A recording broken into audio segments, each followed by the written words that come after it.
Nagsimula ang kwento sa piitan ng Silver Dragon, kung saan binabantayan ng mga sundalo ng dragon ang bilangguan. Sa sandaling yon, isang babae ang lumapit sa piitan, napansin siya ng mga bantay at tinawag siya bilang iyong kamahalan.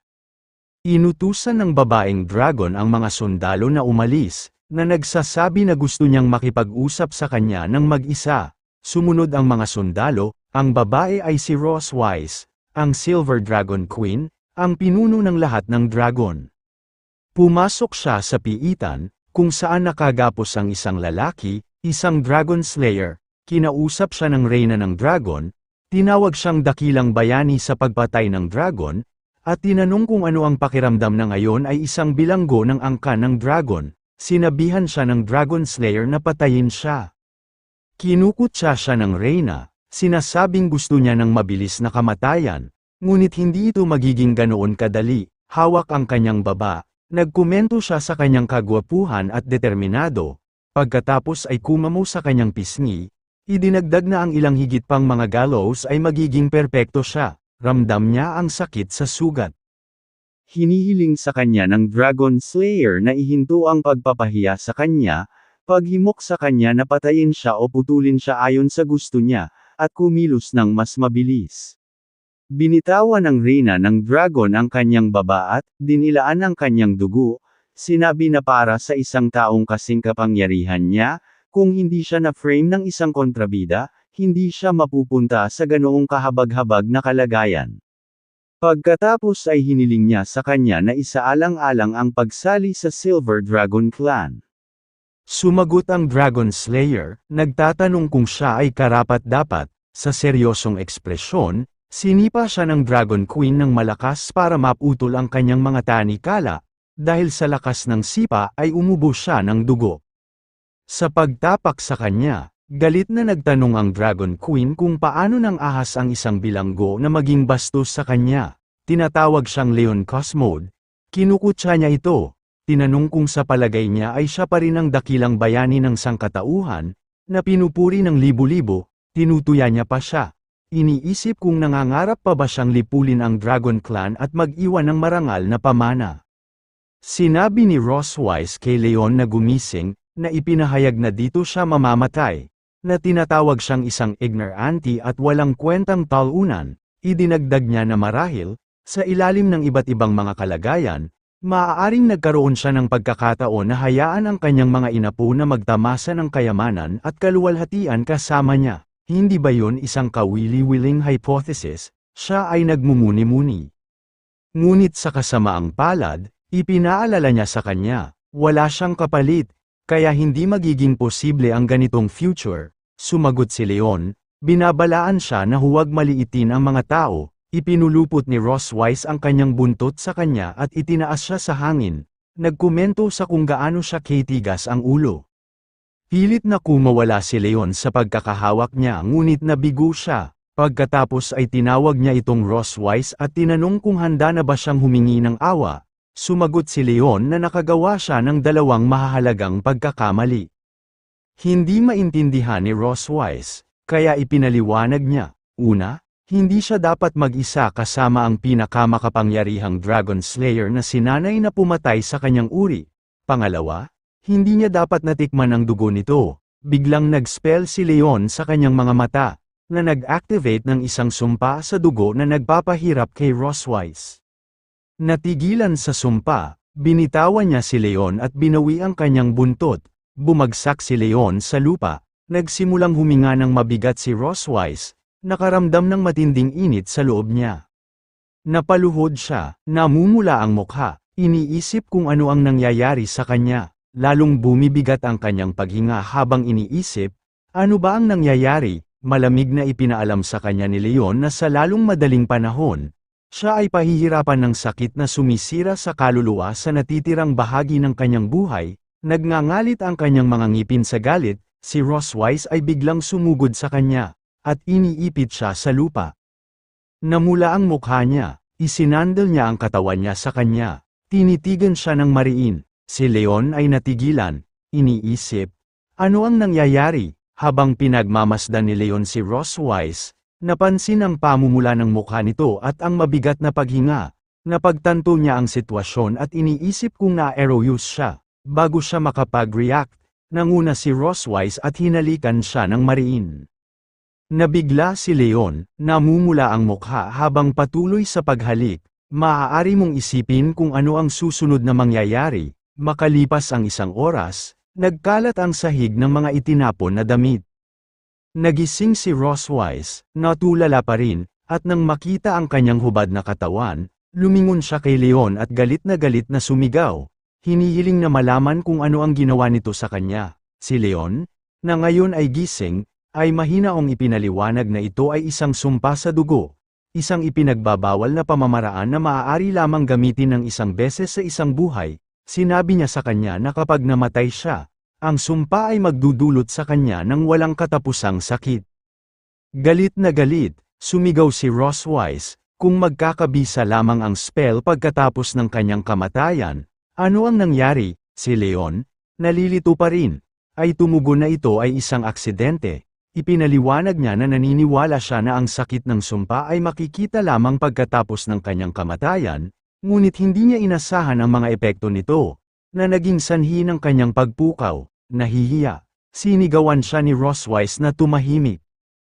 Mahinahong sinabi ni Leon na, sa pagkakaalam niya, sinusunod ng mga dragon ang panuntunan ng monogamy at nagtatanong kung tama siya. Pagkatapos ay sinabi niya na pagkatapos ng kanyang kamatayan, ang dakilang reyna ng pilak na dragon ay hindi lamang makakahanap ng bagong mapapangasawa ngunit hindi rin makakapagbigay ng mga supling, at siya ay mahihirapang ipaliwanag sa angkan ng dragon kung bakit nangyari ang lahat ng ito. Inamin niya na ang mga epekto ng ipinagbabawal na spell ay higit na lumampas sa kanyang inaasahan. Sinusubukang tumugon ni Roswise ngunit hindi niya magawang magsalita. Hiniling sa kanya ni Leon na ulitin ang sinabi niya kanina. Ipinaalala niya sa kanya na kanina ay sinabi niyang wala siyang kahalili. At ngayon, wala na rin siyang tagapagmana. Walang magiging kahalili sa linya ng dragon, sabi niya. Galit na galit, sinisingil ni Roswise si Leon, na nagpatawag ng aura sa kanyang kamay. Nang halos maabot siya ng kanyang kamay, mapanuksong sinabi ni Leon na gusto niya itong patayin. Ngunit hindi niya kailangang gawin ito sa kanyang sarili, malapit na itong mamatay. Sinabi niya sa kanya na mamuhay ng may galit sa kanya at magtiis ng habambuhay na sakit. Ito ang kanyang sumpa sa kanya bilang isang tao, deklara niya. Huminto si Roswise, binawi ang kanyang kamay. Pagkaraan ng ilang oras, nagbihis siya, nakatingin kay Leon ng may paghamak, malamig niyang sinabi na siya ay tao lamang. Ngunit naghihiganti siya sa isang kasuklam-suklam na paraan at gusto niyang mamatay. Si Roswise pagkatapos, naghahagis ng mahika, nagtanong, paano ito magiging ganoon kadali? Pagkatapos ay binato ni Roswise sa dibdib ni Leon.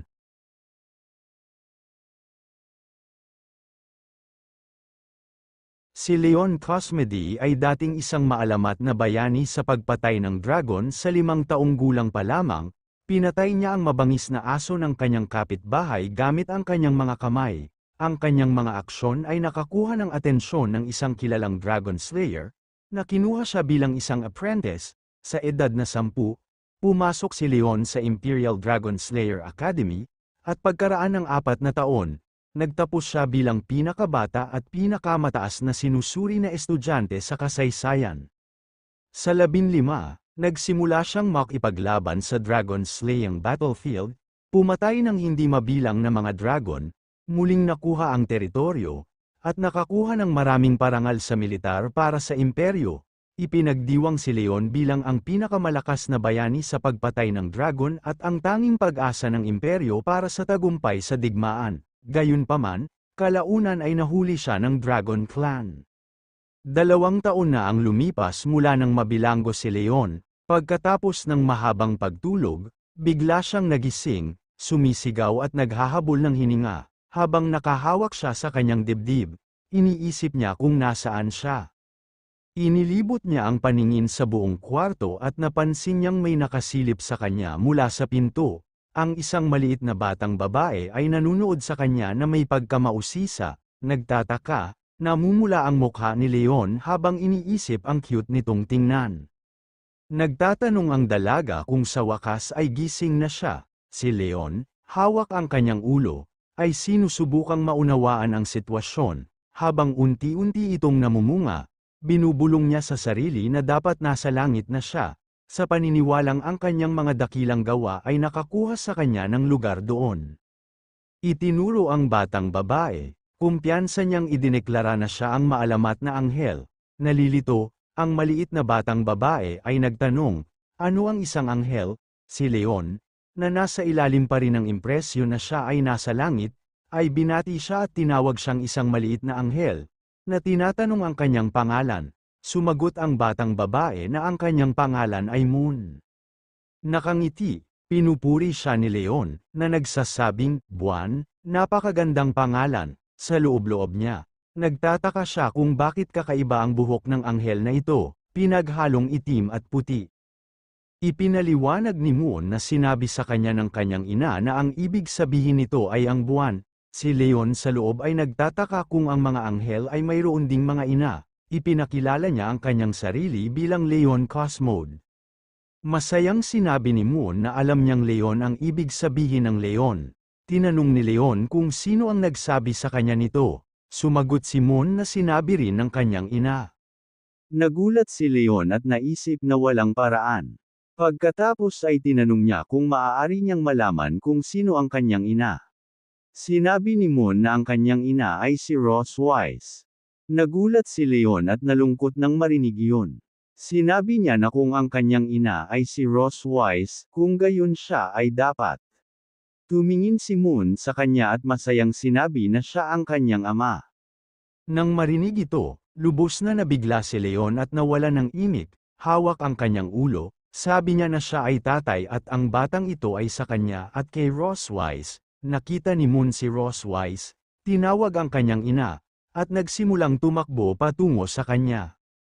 Lumingon si Leon at tumingin sa direksyong yun. Si Moon, na nakayakap kay Rose Wise, ay nagsasabing gising na si tatay.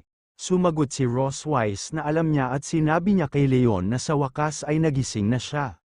Dagdag pa ni Moon, tiyak na natutuwa si nanay na makitang gising si tatay dahil araw-araw itong binibisita niya. Si Rose Wise, na malamig na nakatingin kay Leon, ay kinumpirma ang pahayag ni Moon. Si Leon, na nagngangalit ang kanyang mga ngipin sa galit, iniisip na isang multo lamang ang maniniwala dito. Sinabihan ni Rose Wise si Moon na lumabas at maglaro muna, dahil kailangan niyang makausap ang kanyang ama. Mapaglarong sumang-ayon si Moon, tinanong ni Leon kung siya ba talaga ang anak niya.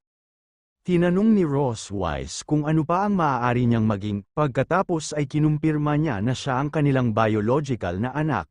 Isinara ni Rose Wise ang pinto gamit ang kanyang buntot.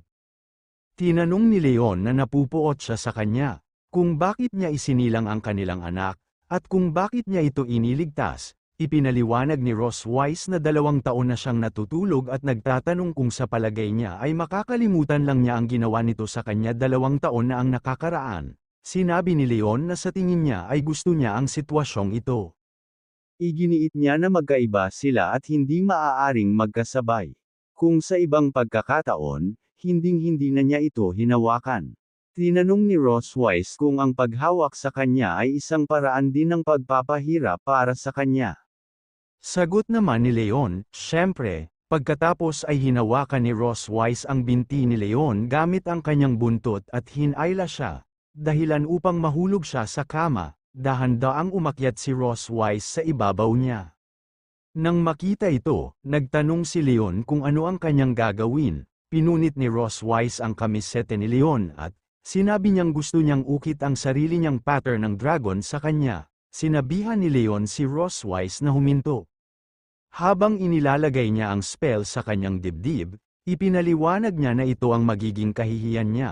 Ibig sabihin mula ngayon ay siya na ang kanyang bilanggo at hinding-hindi na siya may iwan. Ang markang inilagay niya sa dibdib ni Leon ay makikita rin sa dibdib ni Rose Wise. Sinabi ni Rose Wise na kapag nakita ng kanyang mga kapwa-tao ang tattoo ng dragon sa kanyang katawan, magtataka sila kung siya ay isang mahusay na bayani na pumapatay ng dragon o isang taksil na sumuko sa mga dragon.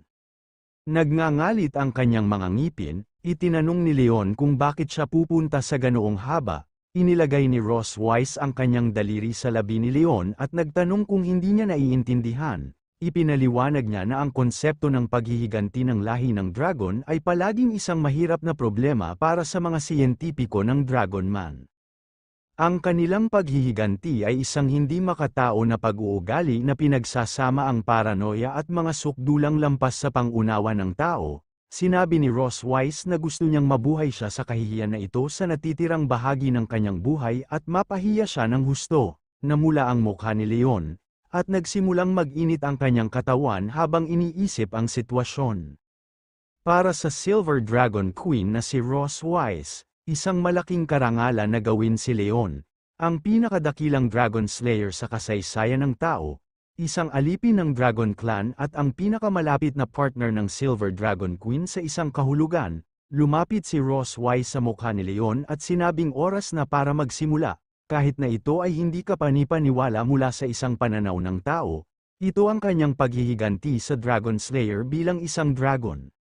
Sa Silver Dragon Castle, isang maid ang nagkomento na mukhang maganda ang mood ng reyna ngayon. Tinanong ng isa pang kasambahay kung hindi niya alam na nagising na ang asawa ng reyna, si Leon, na nagtatago sa likod ng isang pader at narinig ang mga ito, ay iniisip na ang babaeng dragon ay talagang inihayag sa publiko na siya ang kanyang asawa. Napagtanto niyang wala silang ideya kung gaano kitakat ang Dragon Queen. Kagabi, napakahirap para sa kanya ng dragon instincts ni Ross Wise, na nagtutulak sa kanya. Sa palagay niya ay pinipiga nito ang bawat bit ng enerhiya mula sa kanya sa buong araw at gabi, na halos mabali ang kanyang baywang. Dahil sa galit at pagkuyom ng kanyang mga kamao, ipinangako ni Leon na hinding-hindi siya mananatili rito at magiging laruan niya. Tinatasa ni Leon ang sitwasyon, nagtatago sa likod ng dingding, napansin niya na may 4 na dragon na nagbabantay sa gilid ng pinto, na ginagawang imposibleng makatakas doon. Nagtataka siya kung bakit ang Silver Dragon Castle ay napakatahimik ngayon. Ito ay kakaiba. Habang pinag-iisipan ito, may napansin siya at tumingin sa gilid. May nakita siyang butas sa dingding. Sinabi niya na hindi karaniwan na makahanap ng isang butas dito at itinuturing na ito ay isang bitag. Sa kabila nito, nagpasya siyang tumakas anuman ang mangyari, kahit na ang ibig sabihin nito ay pilitin siyang lumabas. Habang sinusubukan ni Leon na sumiksik sa butas, nagpaalam siya sa dragon. Kinikilala niya na habang si Moon, ang maliit na dragon, ay napaka-cute, maaari lamang siyang maging kay Ross Wise sa ngayon. Mula sa malayo, tahimik na pinagmamasdan ni Moon si Leon at sinabi sa kanyang ina na si tatay ay naghuhukay ng isang butas, at ito ay cool. Kinikilala ito ni Ross Wise, na nagsasabi na siya ay medyo kahanga-hanga. Tinanong ni Moon kung kailan pupunta ang kanyang ina at mangingisda sa kanya pabalik. Sumagot si Ross Wise na hindi dapat gamitin ni Moon ang pariralang fish him back kapag tinutukoy ang kanyang ama, dahil ito ay bastos. Tinanong ni Moon kung ano ang dapat niyang sabihin sa halip. Tumugon si Ross Wise na mas angkop ang hulihin siya pabalik. Pagkaraan ng ilang oras, matagumpay na nakatakas si Leon sa butas at pumasok sa kagubatan at tumakbo ng mabilis hanggat kaya niya. Iniisip niya na pagkatapos umakyat sa mga bundok na ito, dapat niyang makita ang mga hangganan ng teritoryo ng tao. Iniisip niya kung hindi na siya maabyutan ng babaeng dragon pagkatapos niyang tumakbo sa malayo. Habang naririnig niya ang mga huni ng hangin, tumingala siya sa langit at nakita si Ross Wise sa kanyang anyo ng dragon na humahabol sa kanya. Napasigaw si Leon sa gulat nang makita siya. Papalapit sa kanya. Sinabi ni Ross Wise na siya ay isang runner. Samantala, si Leon ay patuloy sa pagtakbo sa abot ng kanyang makakaya, bigo sa kanyang pagtatangka na makatakas. Nilampasan siya ni Ross Wise at, nakatayo sa harap niya. Nagtanong kung nakikita niyang masaya ang larong ito. Ipinahayag niya ang kanyang kasiyahan at pagkatapos ay nagtatanong kung sa palagay niya ay napakadali nito. Tinanong niya kung hindi ba siya nagtataka kung sino ang tumulong sa kanya na ilihis ang mga gwardya at umalis sa butas para sa kanyang pagtakas. Inamin ni Leon na, kahit alam niyang isa itong bitag, wala siyang magagawa kundi subukang tumakas. Hindi niya lang akalain na ganoon kabilis siyang makakahabol. Tinanong ni Ross Wise kung ano ang mangyayari kung babalik siya sa teritoryo ng tao ngayon, na may marka sa kanyang dibdib. Tinanong niya kung sa tingin niya ay makikilala pa rin nila siya bilang isang Dragon Slayer. Sumagot si Leon na magsisimula siya ng isang bagong buhay bilang isang ordinaryong tao, na mas mabuti kaysa sa pagpapahirap sa kanya. Si Ross Wise, na ikinakaway ang kanyang mga pakpak, ay nagsabing hindi niya alam kung paano pahalagahan ang kanyang kabaitan. Pagkatapos ay hinuli niya siya gamit ang kanyang buntot at inilagay siya sa ibabaw ng kanyang ulo at nagsimulang lumipad. Si Leon ay sumisigaw, hinihiling na malaman kung saan niya siya dadalhin at hinihiling na palayain siya. Sumagot si Ross Wise na dahil gusto niyang bumalik, tutulungan siya nito. Pagkaraan ng 3 oras, malapit sa hangganan ng imperyo, ibinaba ni Ross Wise si Leon mula sa himpapawid malapit sa hangganan. Nabangga siya sa isang puno, pagkatapos ay nauna siyang tumama sa lupa. Hawak ang kanyang ulo, nagrereklamo si Leon tungkol sa sakit. Habang ibinaling ni Leon ang kanyang ulo at tumingin sa unahan, nakita niya ang kidlat at isang maliit na bayan sa di kalayuan. Nagulat siya, iniisip niya kung ito ay isang bayan ng tao. Nagbagong anyo si Ross Wise sa kanyang anyo ng tao at kinumpirma na ito nga ang imperyo ng tao. Sinabi niya na kahit na ang bayan ng tao ay tila malapit, hindi siya makakabalik sa mundo ng tao sa pamamagitan lamang ng pagtapak dito. Ang dragon mark sa dibdib ni Ross Wise ay nagsimulang kumikinang, at ang dragon mark sa dibdib ni Leon ay nagsimulang kuminang bilang tugon. Pagkatapos ay isiniwalat ni Ross Wise na kapag ang isang tao na may marka ng dragon ay nagnanais na maging matalik sa isa pa, ang mga marka ng dragon ay magre-react. Nabigla si Leon sa revelasyong ito, isinandal siya ni Ross Wise sa isang puno at tinanong kung nag-iinit na ba siya ngayon, nangangati na magsimula, at hindi niya kayang pigilan ang pagnanasa. Nagtatanong si Leon kung gusto niyang gawin ito dito. Kinumpirma at ipinaliwanag ni Ross Wise na gusto niyang maranasan niya ang kahihiyan sa harap ng kanyang bayan, na malapit dito, hawak ang kanyang dibdib. Iginiit ni Leon na kung sa tingin niya ay mawawalan siya ng tiwala dahil dito, nagkakamali siya. Hinawakan niya ang kamay ni Ross Wise at malakas na ipinahayag na matiyag ang maghihintay sa pagkakataong dumating. Pagdating ng panahong iyon, doble ang babayaran niya sa lahat ng kahihiyan na ginawa nito sa kanya. Si Ross Wise ay nakikinig sa katahimikan at ipinikit ang kanyang mga mata, sumasang-ayon sa kanyang mga salita. Pagkatapos ay sinabi niya na maghihintay siya para sa kanya, bumalik man ito ng buhay o patay. Malapit sa Empire Border City, nagkaroon ng intimate moment sina Ross Wise at Leon. Ross Wise, pakiramdam na siyahan, dresses at komento na siya ay labis na nasisiyahan sa kanyang pagganap. Sa kabilang banda, si Leon ay ganap na naubos. Ipinatong ni Ross Wise ang kanyang kamay sa kanya at nagmumungkahi na maaari niyang dalhin siya dito bawat buwan upang bisitahin ang kanyang bayan. Si Leon, na inis, ay kinikilala na siya ay isang babaeng dragon na ang kanyang ulo sa mga ulap, nangangarap tungkol sa pagpapatuyo sa kanya. Si Ross Wise, nakangiti, ay umamin na nakita niya ang kanyang mga plano, pagkatapos ay ibinuka niya ang kanyang mga pakpak at sinabing dapat silang umuwi. Dahil hinihintay sila ng kanilang anak na babae, sinabihan siya ni Leon na maghintay.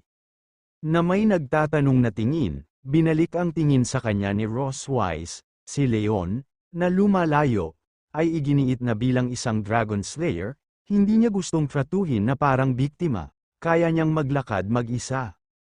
Tinukso siya ni Ross Wise, at binanggit na tatagal ng hindi bababa sa 3 oras upang lumipad sa kastilyo ng Silver Dragon sa kanyang bilis, at hindi bababa sa 10 araw hanggang kalahating buwan para makalakad ang isang tao. Sumagot si Leon na maaaring tumagal ng 10 araw o kalahating buwan, ngunit sinabi niya sa kanya na huwag maliitin ang pagtitiis ng tao. Sinabi ni Ross Wise na gusto niyang makita kung gaano siya katagal. Pagkaraan ng ilang sandali, pakiramdam ni Leon ay ganap na walang lakas at nahihirapang kumilos. Tinanong ni Ross Wise kung hindi na siya makalakad, kung humingi siya ng tulong, babawiin siya nito. Si Leon, bagamat halatang pagod, ay itinanggi ang pagiging pagod at mga tanong kung sino ang nagsabing siya nga. Sinabi ni Ross Wise na ang tanging bagay sa kanya ay ang kanyang bibig. Si Leon, na galit at nahihirapang magsalita, ay hindi makasagot. Habang nag-uusap sila, napansin ni Leon ang isang grupo na papalapit at lumingon upang tumingin. Napagtanto niya na isa itong hukbo ng mamamatay tao ng dragon at nakakaramdam siya ng pag-asa, sa pag-aakalang maaaring tulungan siya nitong alisin si Ross Wise. Gayunpaman, nang makita ang madilim na tingin sa mukha ni Ross Wise, mabilis niyang inalis ang kanyang naunang naisip at napagtanto na kung tatawag siya ng tulong, walang alinlangan na papatayin sila ni Ross Wise nang walang pag-aalinlangan. Napansin ng pinuno ng hukbo ng Dragon Slayer ang kanilang presensya at inutusan ang kanyang mga nasasakupan na huminto sandali. Pagtingin kina Ross Wise at Leon, tinanong niya kung nawala sila. Napakamot ng ulo si Leon, sumagot na hindi sila naliligaw, nagtatambay lang. Sa panloob, sa palagay niya ay hindi niya maaaring isangkat ang mga inosenteng tao sa sitwasyong ito. Ibinaba ng lalaki ang kanyang kabayo at nagkomento na ang kagubatan ay isang hindi pangkaraniwang lugar upang tumambay, dahil sa mga mapanganib na species at ligaw na hayop nito. Nag-aalok siya na sila ay sumali sa kanyang grupo. Ipinakilala ang kanyang sarili bilang Walker, ang kapitan ng Imperial Dragon Squadron. Iniunat niya ang kanyang kamay. Pinasasalamatan ni Leon si Walker para sa kanyang kabaitan at ipinaliwanag na natuto sila ng ilang pagtatanggol sa sarili at kaya nilang protektahan ang kanilang sarili. Sa panloob, hinihimok niya silang huwag lumapit. Si Ross Wise, na nakatayo sa likuran niya na may madilim na ekspresyon, ay tumingin kay Walker. Nang mapansin si Leon, nagkomento si Walker na mukhang pamilyar siya at nagtanong kung nakita na ba niya siya dati. Nagulat si Leon dito at nakita niya ang seryosong ekspresyon ni Ross Wise. Si Leon, na napagtatanto na ang sitwasyon ay tensyonado, mabilis na kumilos, hinawakan niya ang kamay ni Ross Wise, na may aura, at hinayla siya palapit, niyakap siya, nakangiting sinabi niya kay Walker na baka napagkamalan niya itong iba. Ipinaliwanag niya na siya ay may sikat na mukha at na kahit ang kanyang asawa ay madalas na hindi siya nakikilala. Tinanong niya si Ross Wise kung tama siya. Sa mahinang boses, sinabi ni Leon kay Ross Wise na babalik siya sa kanya nang masunurin kung tutulungan niya itong maalis ang hukbo. Sina Ross Wise at Leon, nakangiti at kumikilos tulad ng isang matamis na mag-asawa, ay nagpapanatili ng kanilang harapan. Nang makita silang malapit, tumawa si Walker at sinabing hindi niya guguluhin ang kanilang pagmamahalan. Pagkatapos ay umalis siya kasama ang kanyang grupo. Sa seryosong ekspresyon, tinanong ni Ross Wise si Leon kung sapat ba ang yakap niya sa kanya. Napaatras si Leon, at sinabi ni Ross Wise na matalino siya na hindi humingi ng tulong sa kanila. Gayunpaman, binabalaan niya siya na kailangan niyang maunawaan ang kanyang sariling posisyon. Kahit may anak na sila, hindi ibig sabihin na asawa niya ito. Si Leon, na bigo, ay iginiit na hindi niya naisip na maging asawa niya. Tumalikod si Ross Wise, na nagsasabing malayo pa ang kanilang lalakbayin. Habang naglalakad si Leon, ang kanyang kamay ay nagsimulang magdulot ng sakit, at ang kanyang mga sugat sa palad, hindi nagtagal ay nawalan siya ng malay at nahimatay sa lupa. Nang marinig ang tunog, lumingon si Ross Wise at napagmasdan na siya ay nahimatay. Nagkomento siya sa kung gaano karupok ang mga tao. Pagkatapos ay inilabas ni Ross Wise ang kanyang kapangyarihan at nag-transform pabalik sa kanyang anyo ng dragon. Binuhat niya si Leon gamit ang kanyang bibig, inihagis sa hangin, at sinalo siya sa kanyang likod. Nagsimula siyang magtungo sa kanyang Silver Dragon Castle, na binanggit na ang pagsubok na ito ay sinadya bilang isang pagsusumamo para sa awa. Sa Silver Dragon Castle sa umaga, si Leon ay iniuwi ni Ross Wise, na wala pa ring malay. Habang unti-unti siyang nagkakamalay, dahan-dahan niyang iminulat ang kanyang mga mata. Nang makita siyang gising, masayang bulalas ni Moon, gising na si tatay. Napansin siya ni Leon at hawak ang kanyang ulo. Umupo, nagtatanong kung paano siya napunta rito. Sinabi sa kanya ni Moon na si nanay ang nag-uwi sa kanya.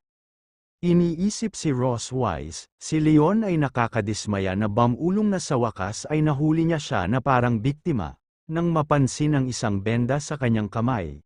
Tinanong ito ni Leon, Simon, na masigasig na humawak sa kanyang kamay, ay nagpapaliwanag na siya ang nagbenda nito para sa kanya. Habang tinitingnan ni Leon si Moon, naalala niya na minsang sinabi ng mga dragonologist na isang mabangis na lahi, na ginugugol ang kanilang buhay sa karahasan at dugo mula pagkabata. Gayunpaman, sa kabila ng halatang katangian ng dragon ni Moon, hindi siya nagpapakita ng puot sa kanya at tinatrato siya ng buo bilang kanyang ama. Nagtataka si Leon kung dahil ba siya ay isang human-dragon hybrid. Tinapaktapik ang ulo ni Moon ng buong pagmamahal. Pinuri siya ni Leon, na sinasabing, kahanga-hanga si Moon. Bilang tugon, ngumiti siya ng matamis. Maingat, sinabi ni Leon kay Moon na siya ay napaka-cute. Ngunit kapag siya ay lumaki, hindi siya dapat maging katulad ng kanyang ina.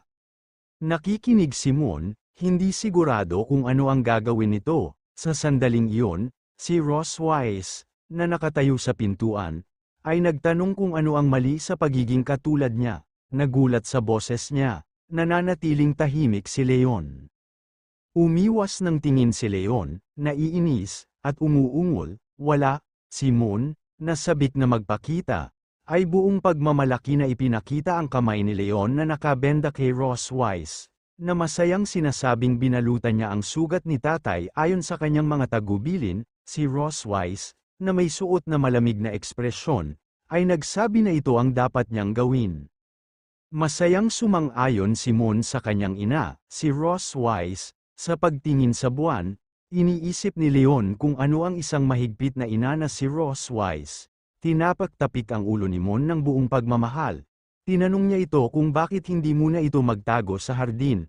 Hahanapin siya nito kapag nagbilang siya ng 100.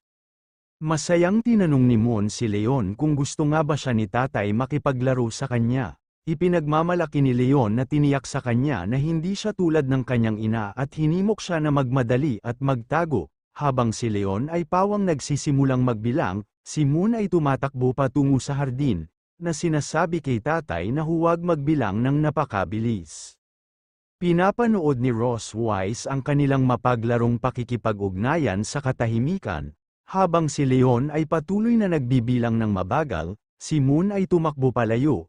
At si Leon ay nagmamahal sa kanya. Pag-alis niya, lumingon siya kay Ross Wise na may seryosong ekspresyon at sinabing gusto niya itong kausapin.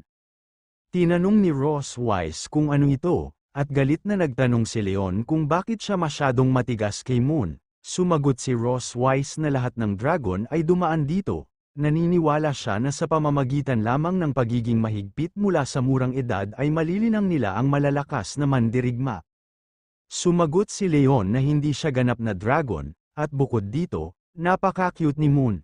Tinatanong niya kung kaya ba talaga itong tiisin ni Ross Wise. Sumagot si Ross Wise na siya ay isang dragon, at ang cute ay isang mapanirang termino para sa isa. Mayabang na iginiit ni Leon na medyo cute din siya. Nang marinig ang mga salita ni Leon, nagalit si Ross Wise at tumingin sa kanya na may seryosong ekspresyon. Mabilis niyang hinawakan ang kwelyo nito at hinayla siya palapit. Nanlilisik ang tingin sa kanya habang sinasabi niyang alipin lang niya ito para ilabas niya ang kanyang mga pagkabigo. Sinabi niya sa kanya na itigil ang pag-una sa kanya. Bilang tugon, ginawa ni Leon ang isang cute na umiiyak na mukha. Niyakap siya ni Ross Wise, buti na lang naiintindihan niya.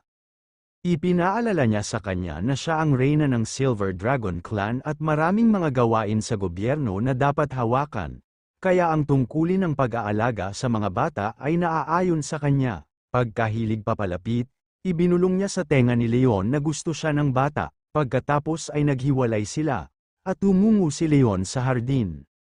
Habang naglalakad siya sa hardin, inulit ni Leon ang mga salita ni Ross Wise sa kanyang sarili. Siya ang Dragon Queen at napaka-busy. Iniisip niya na parabang ang mga Dragon Slayer ang may pananagutan sa pag-aalaga sa mga bata. Bigla niyang napansin si Moon na nagtatago sa likod ng isang haligi, nakasilip sa kanya. Iniisip ni Leon sa kanyang sarili na masyadong walang muwang si Moon. Iniisip kung naniniwala siya na hindi siya nito mahahanap habang nagtatago ito sa likod niya, nakaturo sa kanya. Malakas siyang bumulalas, "Found you, Moon," ngunit walang tugon, nakatitig lang siya at malamig ang ekspresyon ng mukha niya, nakaramdam ng awkward, natahimik si Leon, at tanging ihip ng hangin ang maririnig. Iniisip niya kung galit si Moon, dahil sa kawalan nito ng reaksyon, nagkamot ng ulo, humingi siya ng paumanhin, sinasabing nagsisisi siya sa ginawa niyang paghihintay, walang sabi-sabi, biglang tumakbo palayo si Moon. Nagulat, hinabol siya ni Leon, nagtatanong kung ano ang mali, habang patuloy siya sa pagtakbo, tinawag niya si Moon, "Bakit ka tumatakbo?" Lumiko si Moon sa kanto at tumakbo palayo. Naiwan si Leon na naguguluhan dahil hindi niya ito mahanap, bulong niya sa sarili niya na wala na siya, bagamat ngayon lang niya ito nakitang dumaan. Iniisip ni Leon na mahirap hulaan ang mood ng isang bata, na nagpapaliwanag kung bakit itinalaga sa kanya ni Ross Wise ang gawain ng pag-aalaga sa kanya. Habang pinag-iisipan ito ni Leon, bumalik si Moon at sinilip siya mula sa likuran, masayang niyakap niya ito mula sa likuran, na sinasabing nahuli niya si tatay. Nagulat si Leon at nagtanong sa kanya kung bakit niya lang siya dinaanan, tumingin sa kanya si Moon na may walang kaalam-alam na ekspresyon, sinabi ni Moon na hindi niya ginawa. At ipinaliwanag na dahil hindi siya mahanap ni tatay, lumabas siya para hanapin siya. Si Leon, nagulat sa kanyang mga sinabi, ay nagtataka kung mali ba ang nakikita niya. Pagkatapos ay hinawakan ni Moon ang kanyang kamay, hinayla siya kasama, sinasabing mayroon siyang ipapakita sa kanya at hiniling sa kanya na sumama sa kanya. Pumayag si Leon na sundan siya, samantala, pinapanood ng isa pang Moon si Leon mula sa likuran, ang ibang bersyon na ito, na nakakuyom ang kanyang maliliit na kamao, ay tumitingin sa kanya ng may determinasyon at pag-aalinlangan, parang gusto niyang lumapit pero nahihirapan dahil sa kanyang ugali. Nagiging malinaw na si Ross Wise ay nagsilang ng kambal, isa sa kanyang malamig na katangian at isa pa sa masayang espiritu ni Leon. Dinala ni Moon si Leon sa isang lugar sa hardin. Hiyumang masaya, gumuhit siya ng larawan. Nakaupo si Leon sa malapit, magiliw na pinagmamasdan ng kanyang cute na anak habang ginagawa nito ang kanyang pagguhit. Sa isang masayang ngiti, iniisip niya kung gaano kasarap magkaroon ng anak na babae, parang gumaling ang kanyang kaluluwa. Habang tinatapos ni Moon ang kanyang pagguhit, sinisiyasat niya itong mabuti. Si Leon, na nakakuyom ang kanyang kamao ng may determinasyon, ay nagpasya na tutulungan niya itong makatakas mula sa mga kamay ng inang dragon sa madaling panahon. Masayang lumapit si Moon kay Leon, ipinakita sa kanya ang kanyang drawing. "Tatay, tingnan mo, nag-drawing ako ng family portrait." Ngumiti si Leon at sinabi sa kanya na siya ay kahanga-hanga at tunay na karapat-dapat na maging anak ng kanyang tatay. Gayunpaman, kapag nakita niya ang isang pamilya ng 4 sa pagguhit sa halip na 3 tao lamang, nagtataka siya tungkol dito. Itinuro ang isa pang bata sa larawan, tinanong niya si Moon, bakit may 2 bata dito? Nakangiting sagot ni Moon, kapatid niya iyon. Laking gulat ni Leon nang marinig ang paghahayag na ito. Napagtanto niya na hindi lang isang putok ang nataman niya kundi 2 beses talaga itong nataman. Hawak ang ulo, iniisip niya na ang batang nakita niya sa hardin kanina lang ay tiyak na siya. Hindi nakakagulat na galit siya nang tawagin siya nito sa maling pangalan. Pinagmamasdan ni Moon ang pakikibaka ng kanyang ama sa kanyang mga iniisip. Dagdag pa ni Moon, sa tingin ni Moon ay hindi galit ang kapatid niya, medyo nahihiya lang siya kapag nakikita niya si tatay. Leon, may suot na nag-iisip na ekspresyon, sumang-ayon kay Moon, noting that since hindi pa sila masyadong nagkikita, normal lang na hindi sila magkakilala.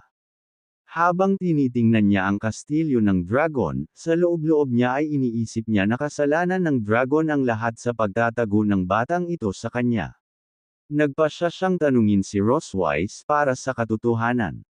Sa silid ng pag-aaral ni Ross Wise, sinusuri niya ang mga pangyayari sa kastilyo ng Silver Dragon habang ang isang maliit at cute na dragon ay nagmamasid sa kanya, na gumagawa ng maliliit na tunog. Biglang, parehong narinig ni Roswise at ng maliit na dragon ang isang kaguluhan at lumingon sa pintuan. Pumasok si Leon sa silid, galit na sinara ang pinto habang tinatawag ang pangalan ni Roswise. Ang maliit na dragon, na nagulat sa biglaan at mabangis na pagpasok ni Leon, ay kumikislap.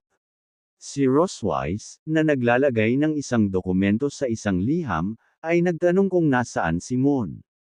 Sumagot si Leon na nakipaglaro siya sa kanyang kapatid. Galit, idinagdag niya na si Roswise ay talagang mahusay sa pagtatago ng mga bagay. Hinihingi niyang malaman kung kailan niya sasabihin sa kanya na mayroon siyang nakatatandang anak na babae. Tanong ni Roswise sa kanya, nagtatanong kung hindi pa niya alam ito sa ngayon.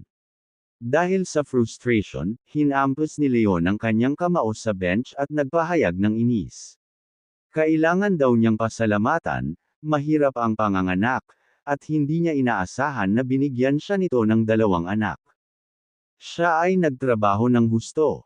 Sumigaw si Leon na kapag bumalik siya sa imperyo balang araw, tiyak na isasama niya ang pangalan ni Roswise sa kanilang family tree.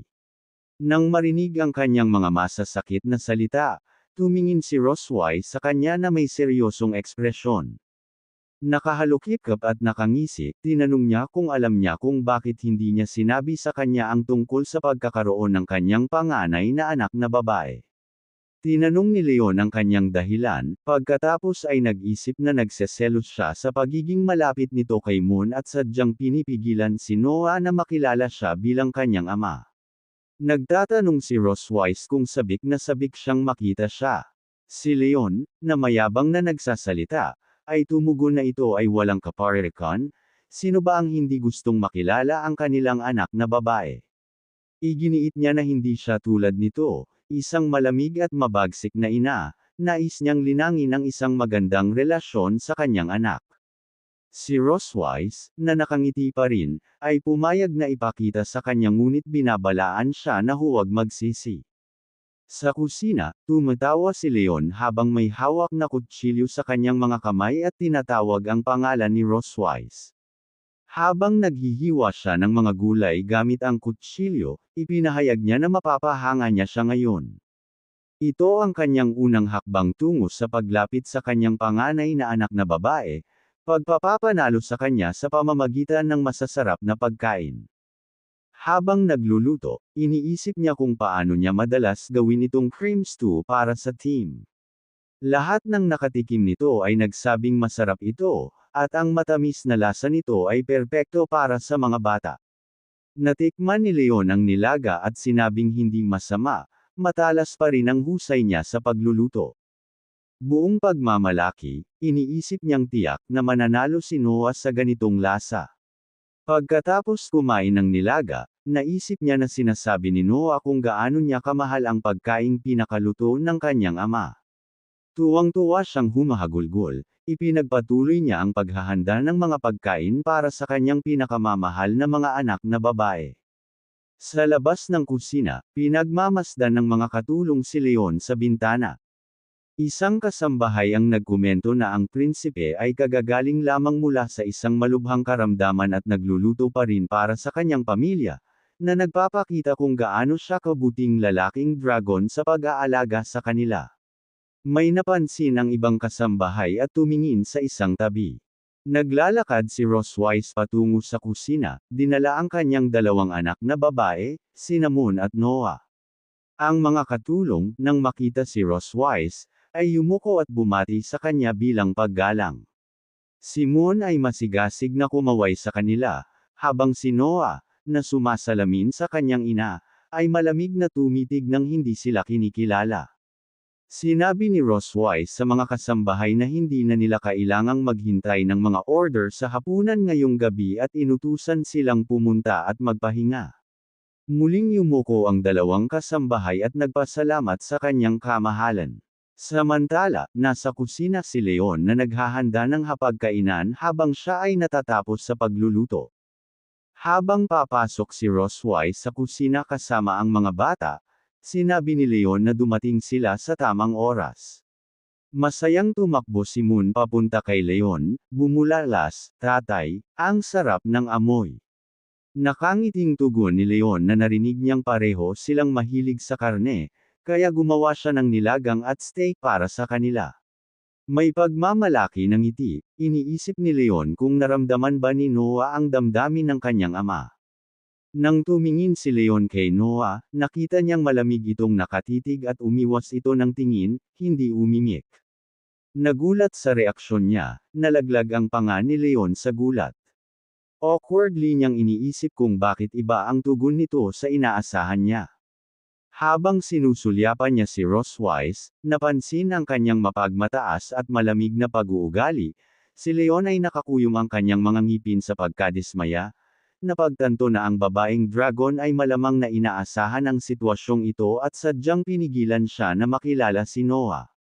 Pagkatapos ay sinabi ni Roswise kay Noah na ito ang kanyang unang formal na pagpupulong at inutusan siyang magpakilala. Si Noah ay sumunod sa kahilingan ng kanyang ina. Nakatayo sa harap ni Leon na may malamig na kilos gaya ng kanyang ina. Inilagay ang kanyang mga kamay sa kanyang baywang, ipinakilala niya ang kanyang sarili, bilang si Noah K. Milk V, ang panganay na anak na babae ng Silver Dragon Queen, si Roswise. 1 taon at 2 buwan na siya.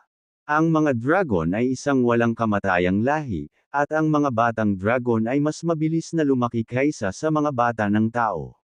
Masayang inabot ni Leon ang kanyang kamay para batiin si Noah, ipinakilala ang kanyang sarili bilang si Leon Cosmode, ang kanyang ama.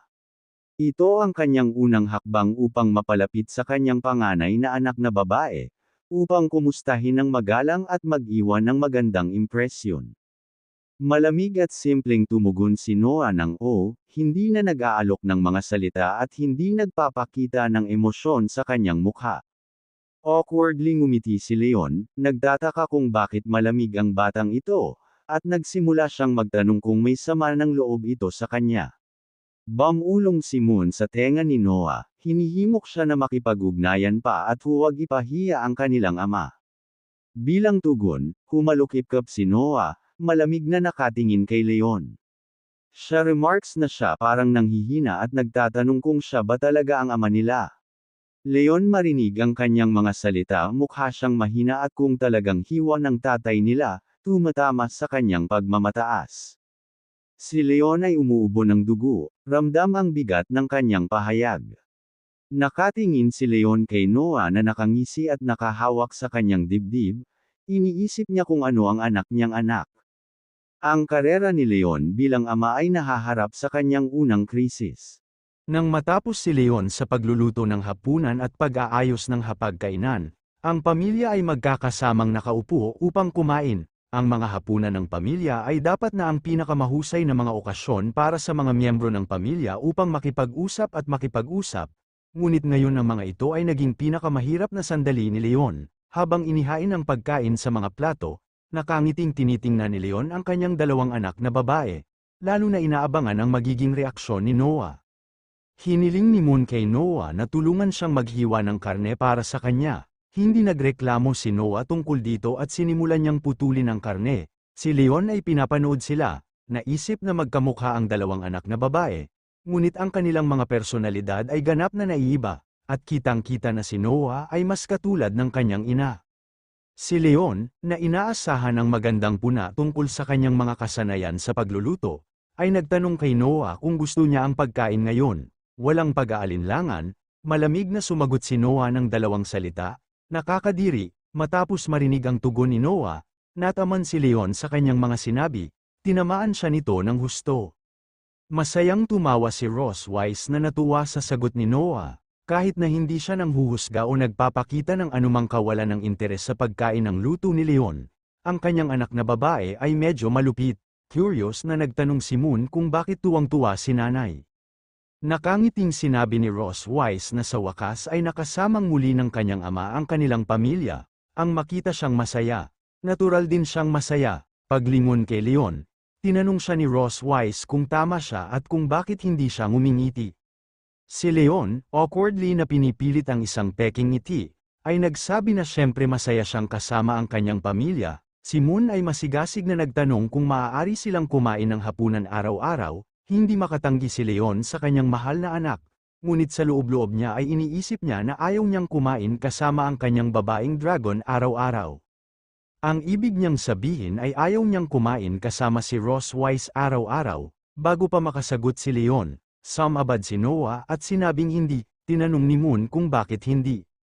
Sumagot si Noah na ito ay dahil gusto niyang mag-aral sa Young Dragon Department ng Street, Heath Academy. Itinuro ni Ross Wise, na may seryosong tingin, na ang Young Dragon Department ng Street, Heath Academy ay puno ng mga dragon na 4 o 5 taong gulang. Tinanong niya kung bakit sabik na sabik si Noah na mag-enroll.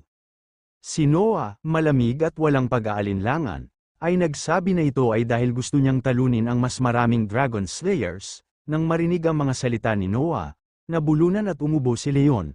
Tumingin siya sa kanya at iniisip na tila gusto siyang talunin ng batang ito, ang sarili niyang ama. Sinabi ni Leon kay Noah na ang mga Dragon Slayer ay napakatapang at napakabata pa niya. Baka siya ay masaktan, bilang tugon sa kanyang pag-aalala. Humalukip-kip si Noah at mayabang na sinabi kay Leon na huwag siyang tratuhin na parang bata. Nagulat si Leon, naisip niya na siya ay isang bata. Nakangiting sabi ni Ross Wise, sa tingin niya ay maganda ang ideya ni Noah, kung mas maaga niyang natutunan ang mga kasanayan, mas maaga niyang makakalaban ang mga Dragon Slayer. Sa pagtingin kay Leon, napangiti si Ross Wise at tinanong siya kung hindi siya tama o kung mayroon siyang anumang dahilan upang pigilan si Noah sa pag-aaral. Bilang tugon, galit na tumingin sa kanya si Leon at nagngangalit ang kanyang mga ngipin. Sa loob-loob niya, iniisip niya na kung patuloy niya itong sasalungat ay tiyak na mas lalo siyang kamumuhian ni Noah bilang ama. Mababago niya lang ang isip nito. Malamig na sabi ni Leon na walang dahilan at wala siyang pagtutol. Pinagmamasdan ni Noah si Leon, frustrated. Tumingin si Leon kay Ross Wise at naisip na sa wakas ay naiintindihan na niya. Gustong gamitin ng babaeng dragon na ito si Noah para atakihin siya ng isip sa hapunan na ito. Imagination ni Leon na nangingibabaw ito sa kanya. Dahil sa galit, pinandilete niya si Ross Wise at naisip, teka lang, Ross Wise, sisipain niya ang kanyang puwet mamaya. Nakangiting sabi ni Ross Wise na dahil okay naman ang kanyang ama, masaya itong nagpa siya. Sinabi niya kay Noah na ang entrance test para sa Street, Heath Academy ay gaganapin sa loob ng 1 buwan. At sa buwang ito, tutulungan siya ng kanyang ama na maghanda. Si Noah, na nakakuyom ang kanyang mga kamao ng may determinasyon, ay sumasang-ayon sa kanyang ina. Nang maglaon, sa pagtatapos ng hapunan ng pamilya, sinabihan ni Moon si Noah na tingnan ang bilog na tiyan ni Moon. Hinawakan ni Noah ang tiyan ni Moon. Pagkatapos ay tinawag ni Leon si Ross Wise sa kanyang pangalan. Kapag tinawag niya ang kanyang asawa, itinuro ni Leon ang kanyang daliri at sinabing hindi pa nalilinis ang mga plato na ito. Si Ross Wise ay tumingin sa kanya na nagtatanong at nananatiling tahimik. Pagkatapos ay sinabi niya na dapat nilang hayaan ang mga tagapaglingkod na gawin ito. Si Leon, papalapit at ipinatong ang kanyang kamay sa balikat ni Ross Wise, ay nagsabi na pagkatapos ng hapunan, ang mag-asawa ay dapat maglinis at maghugas ng mga plato ng magkasama. Ito ang tamang paraan upang tapusin ang isang hapunan ng pamilya. Mayabang na bulong ni Leon kung ayaw niyang lumikha ng maayos na family atmosphere sa harap nila, kahit peke lang. Si Moon, na masigasig na nakatingin sa kanila, ay sabik na makita kung ano ang susunod na mangyayari. Napansin ni Ross Wise ang kanyang sigasig, at walang ibang pagpipilian, bumantong hininga siya at sumang-ayon kay Leon. Si Moon, na nagkusa, masayang sinabi na gusto rin niyang tumulong. Inabot ni Noah ang kwelyo ni Moon, hinawakan ang likod ng kanyang damit, at sinimulang hilahin siya palabas.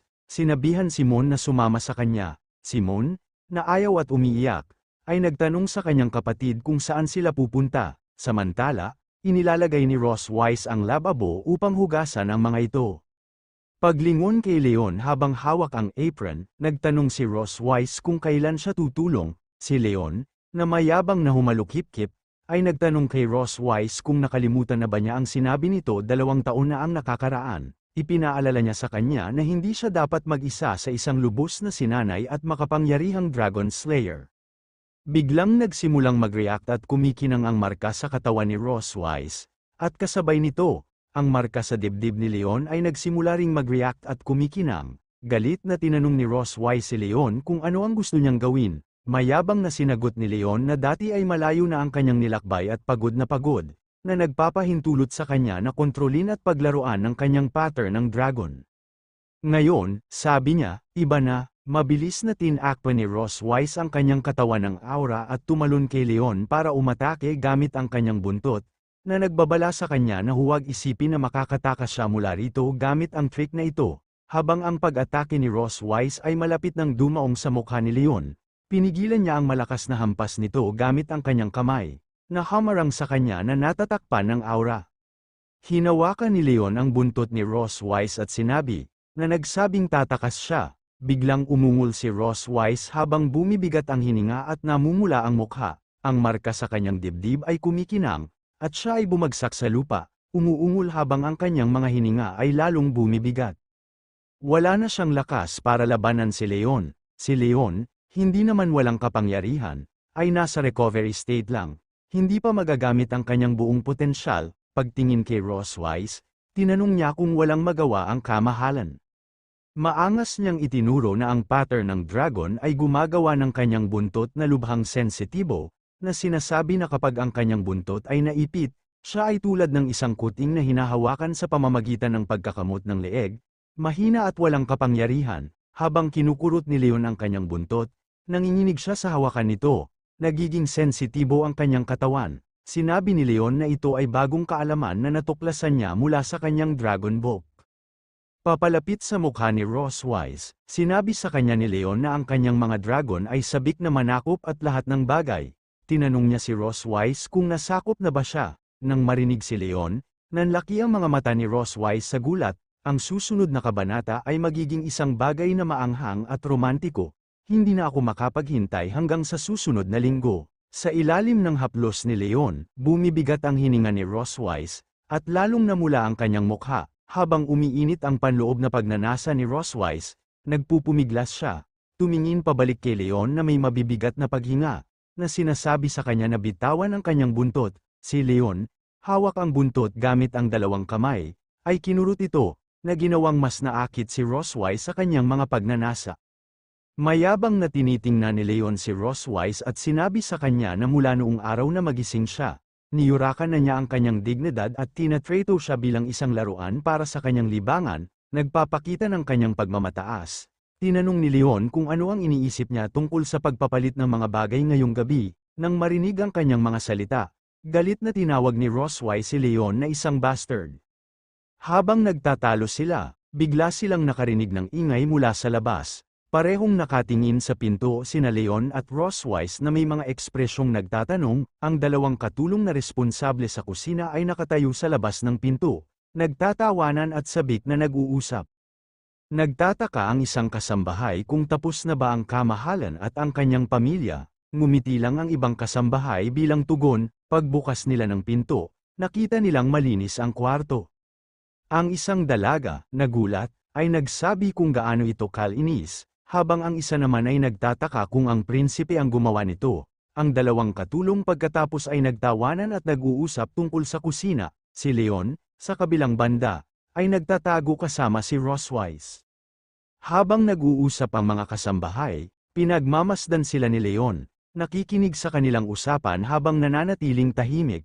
Si Leon, na nakahawak sa baba ni Ross Wise at nakayakap sa kanya mula sa likuran, ay nagsabi sa kamahalan na tumahimik. Si Ross Wise, na nagpupumilit pa rin kumawala sa pagkakahawak ni Leon, ay hindi makatugon ang kanyang katawan.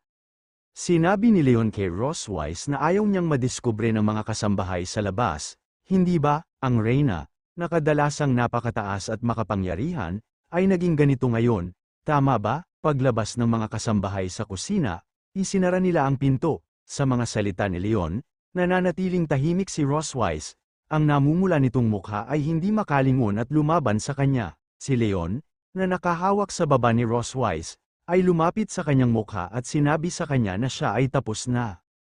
Pagkatapos ay sinabi niya, magsimula tayo, mahal kong asawa. Nakangiting nakatingin si Leon sa mukha ni Ross Wise na mayabang. Sa kabilang banda, si Ross Wise, na ang katawan ay nagiinit sa pagpapalagayang loob, ay hindi maiwasang magpasakop kay Leon.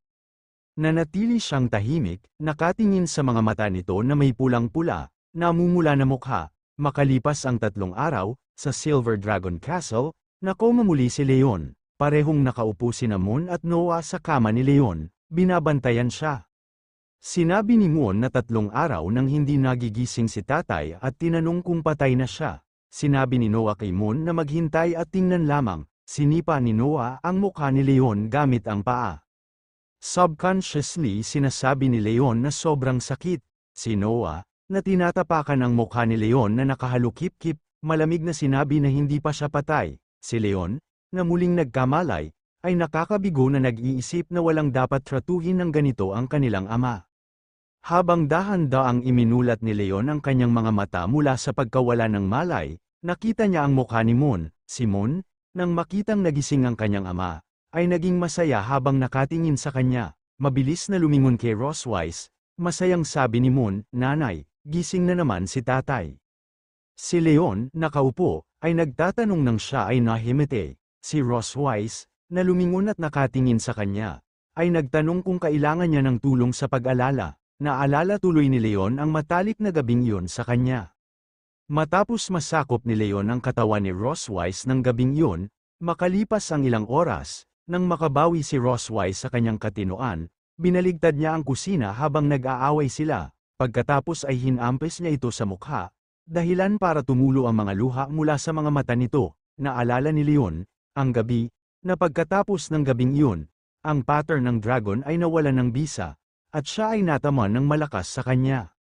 Si Leon, na nakatingin kay Roswise na nag-aayos ng buhok, sa tingin niya ay napakalupit ng babaeng dragon na ito. Kung ordinaryong tao lang siya, ilang beses na siyang namatay sa ilalim ng mga kuko niya. Habang tinitingnang mabuti ni Leon ang maganda, nagliliwanag na mukha ni Roswise, naiisip niya na kung titingnang mabuti, medyo maganda siya.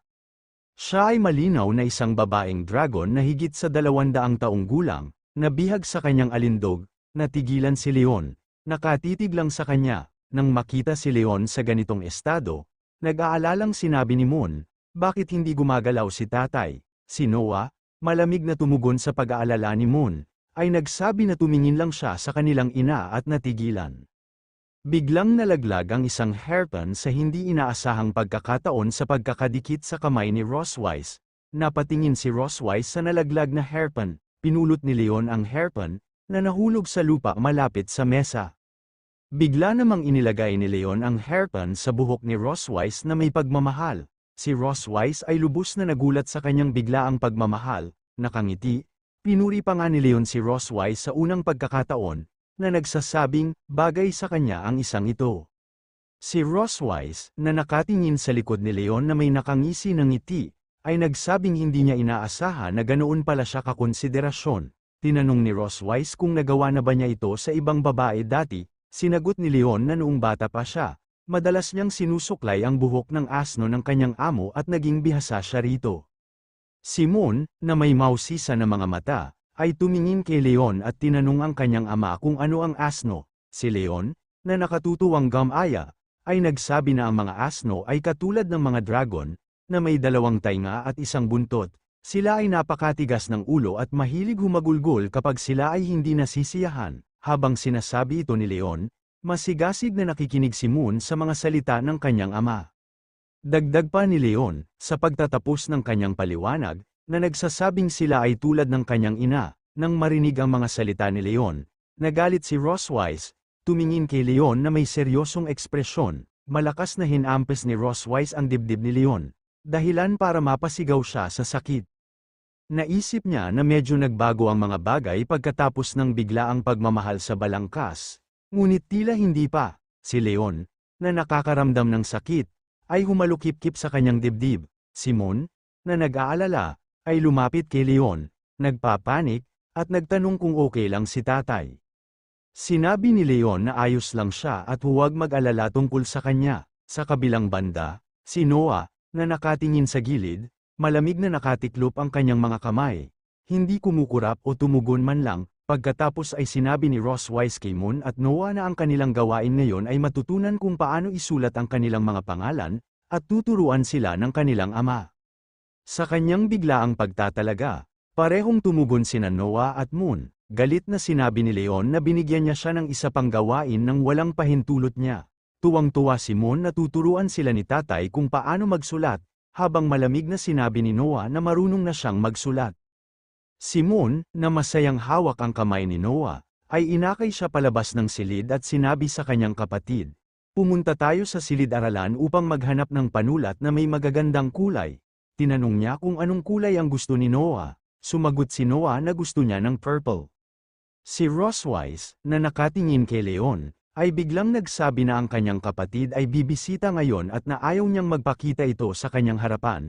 Nang marinig ito, natigilan si Leon. Nagtataka, sabi ni Leon, hindi man lang siya papayag na makilala niya ang kanyang pamilya. Si Roswise, na papalapit kay Leon, ay bumulong sa kanyang tainga, na sinasabi sa kanya na, sa kwentong kanyang ginawa, isa na siyang lalaking dragon na kasal sa Silver Dragon Clan.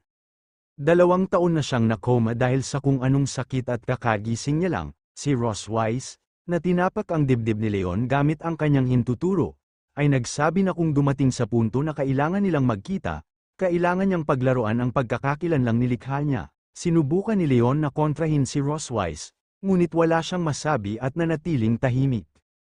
Pagtingin kay Roswise, sinabi ni Leon, "Nakuha ko ito, kamahalan." Habang paalis si Roswise, sinasabi ang anumang gusto niya. Tinitingnan siya ni Leon na may galit ngunit tahimik na ekspresyon at iniisip, babaeng dragon, kung sa tingin niya ay makikinig ito sa kanya ng masunurin. Nakangiting nakatingin sa kanya si Leon at sa tingin niya ay ipapahiya niya si Roswise sa harap ng kanyang kapatid. Hindi makapaghintay upang makita kung anong uri ng gulo ang gagawin ni Leon. Pumunta si Roswise para salubungin ang kanyang kapatid. Tumungo sina Moon at Noah sa silid-aralan habang ang kanilang ina ay binibigyan ng gawain upang matutunan kung paano isulat ang kanilang mga pangalan. Ngayon sa pag-aaral ng mga bata ng Silver Dragon Castle, tinuruan ni Leon sina Moon at Noah kung paano isulat ang kanilang mga pangalan. Sa 2 maliliit na papel, isinusulat niya ang kanilang mga pangalan. Inutusan sila ni Leon na sundin ang ipinakita niya sa kanila. Pinapanood kung paano niya ginagalaw ang kanyang panulat habang isinusulat ang mga titik. Habang tinuturuan ni Leon ang kanyang 2 kaibig-ibig na anak na babae, si Moon, na ikinakaway ang kanyang maliit na buntot, ay nakikinig ng mabuti, habang si Noah, gaya ng dati, ay nananatiling walang ekspresyon habang nakikinig sa mga aralin ng kanyang ama. Inaabot ni Leon sa bawat anak na babae ang isang papel na may nakasulat na mga pangalan at sinabihan silang gayahin ang kanyang isinulat at isagawa ito ng maraming beses. Si Moon ay nagtataka at masigasig na tumingin sa kanyang papel na may nakasulat na pangalan, habang si Noah, na nakahalukip-kip, ay malamig na nakatingin sa kanya. Matapos suriin ang mga liham, tumingala si Noah sa kanyang ama at sinabing hindi ito kasing ganda ng isinulat ng kanyang ina. Nagulat sa kanyang sinabi, tinawag ni Leon si Noah. Nang tumayo si Leon mula sa kanyang upuan, mausisa na itinanong ni Moon kung ano ang gagawin ng kanilang ama. Sinabi sa kanya ni Leon na may nakalimutan siyang ibigay sa kanilang ina, kaya dadalhin niya ito sa kanya. Mabilis na umalis si Leon sa silid, winuwagayway ang kanyang kamay sa kanyang 2 anak na babae. Masayang sinabi sa kanila na babalik siya upang tingnan ang kanilang pag-unlad mamaya. Tumugon si Moon sa pamamagitan ng pagkaway pabalik sa kanya, habang si Noah, malamig na nanunood, ay nagtatanong kung siya ay tanga. Masayang tumawa si Moon sa sinabi ni Noah, bagamat tila siya ay medyo masaya, itinanggi ito ni Noah, iginiit na hindi siya, at sinabihan si Moon na magmadali at magsimulang magsulat, habang nakatingin si Noah sa papel na binigay sa kanya ni Leon, nanatili siyang tahimik at namumula. Sa gate ng Silver Dragon Castle, pumasok sa kastilyo ang nakatatandang kapatid ni Roswise na si Aisha Melkvi, ang Red Dragon Queen. Nang makita ang kanyang kapatid, tumakbo si Roswise at mabilis siyang niyakap, nakangiting masaya. Matagal nang hindi nagkikita, bulalas ni Roswise, si Aisha, na nakatingin kay Roswise, ay tumugon na hindi niya siya nakita sa loob ng 1 taon at sinabi niya na mas malarosas ang hitsura ni Roswise. Namumula at hawak ang pisngi. Tinanong ni Roswise kung sinasadya ba ito ni Aisha. Pagkatapos ay itinanggi niya ang papuri ng kanyang kapatid, na sinasabing hindi niya iniisip na totoo yun. Si Aisha, na lumilingon sa paligid, ay nagtanong kay Roswise na rinig niyang nagising na ang kanyang asawa, ngunit nagtataka kung bakit hindi niya ito nakikita. Tumawa si Ross Wise at ipinaliwanag na medyo masama ang pakiramdam niya ngayon at hindi muna siya makakatagpo sa ngayon. Ipinahayag ni Aisha ang kanyang pagkabigo, sinabing sayang ito dahil gusto niyang makita kung ano ang hitsura ng Dragon King na dumukot sa kanyang kapatid. Lumapit si Aisha kay Ross Wise at sinabi sa kanya na ang pagsasama ng Dragon King ay tungkol sa tubo at angkan, na walang kasamang pag-ibig. Gayunpaman, binanggit niya na ang lalaki at ang kanyang pamilya ay nagpakasal at nagkaroon ng isang sanggol sa bilis ng kidlat. Sinabi niya na ang kanilang relasyon ay dapat na napakahusay at nagtatanong kung siya ay tama. Si Ross Wise, na namumula at nakatalikod, ay nagtanong kung ang pag-aasawa at pagkakaroon ng mga anak ay nangangahulugan na ang kanilang relasyon ay mabuti. Iginiit niya na hindi siya naaakit sa kanya, hindi ngayon at hindi sa hinaharap. Si Aisha na nagmamasid kay Ross Wise sa loob ay iniisip na sinusubukan pa rin niyang kumilos ng matigas gaya ng dati. Pagbabago ng paksa, kumapit si Ross Wise sa kanyang kapatid at nagmungkahi na pumunta sila sa hardin upang makipag-usap habang naglalakad. Habang nakangiti at nag-uusap sina Ross Wise at Aisha habang papunta sa garden, may nag-eespiya sa kanila. Siyempre, si Leon pa ang gagawa nun maliban sa kanya. Leon, gamit ang isang telescope upang obserbahan sila mula sa kastilyo, kaya, siya ay kapatid na babae ni Ross Wise. Sa isang planong nabubuo sa kanyang isipan, iniisip ni Leon sa kanyang sarili na makikita niya kung hanggang saan ang kayang abutin ng pattern ng dragon.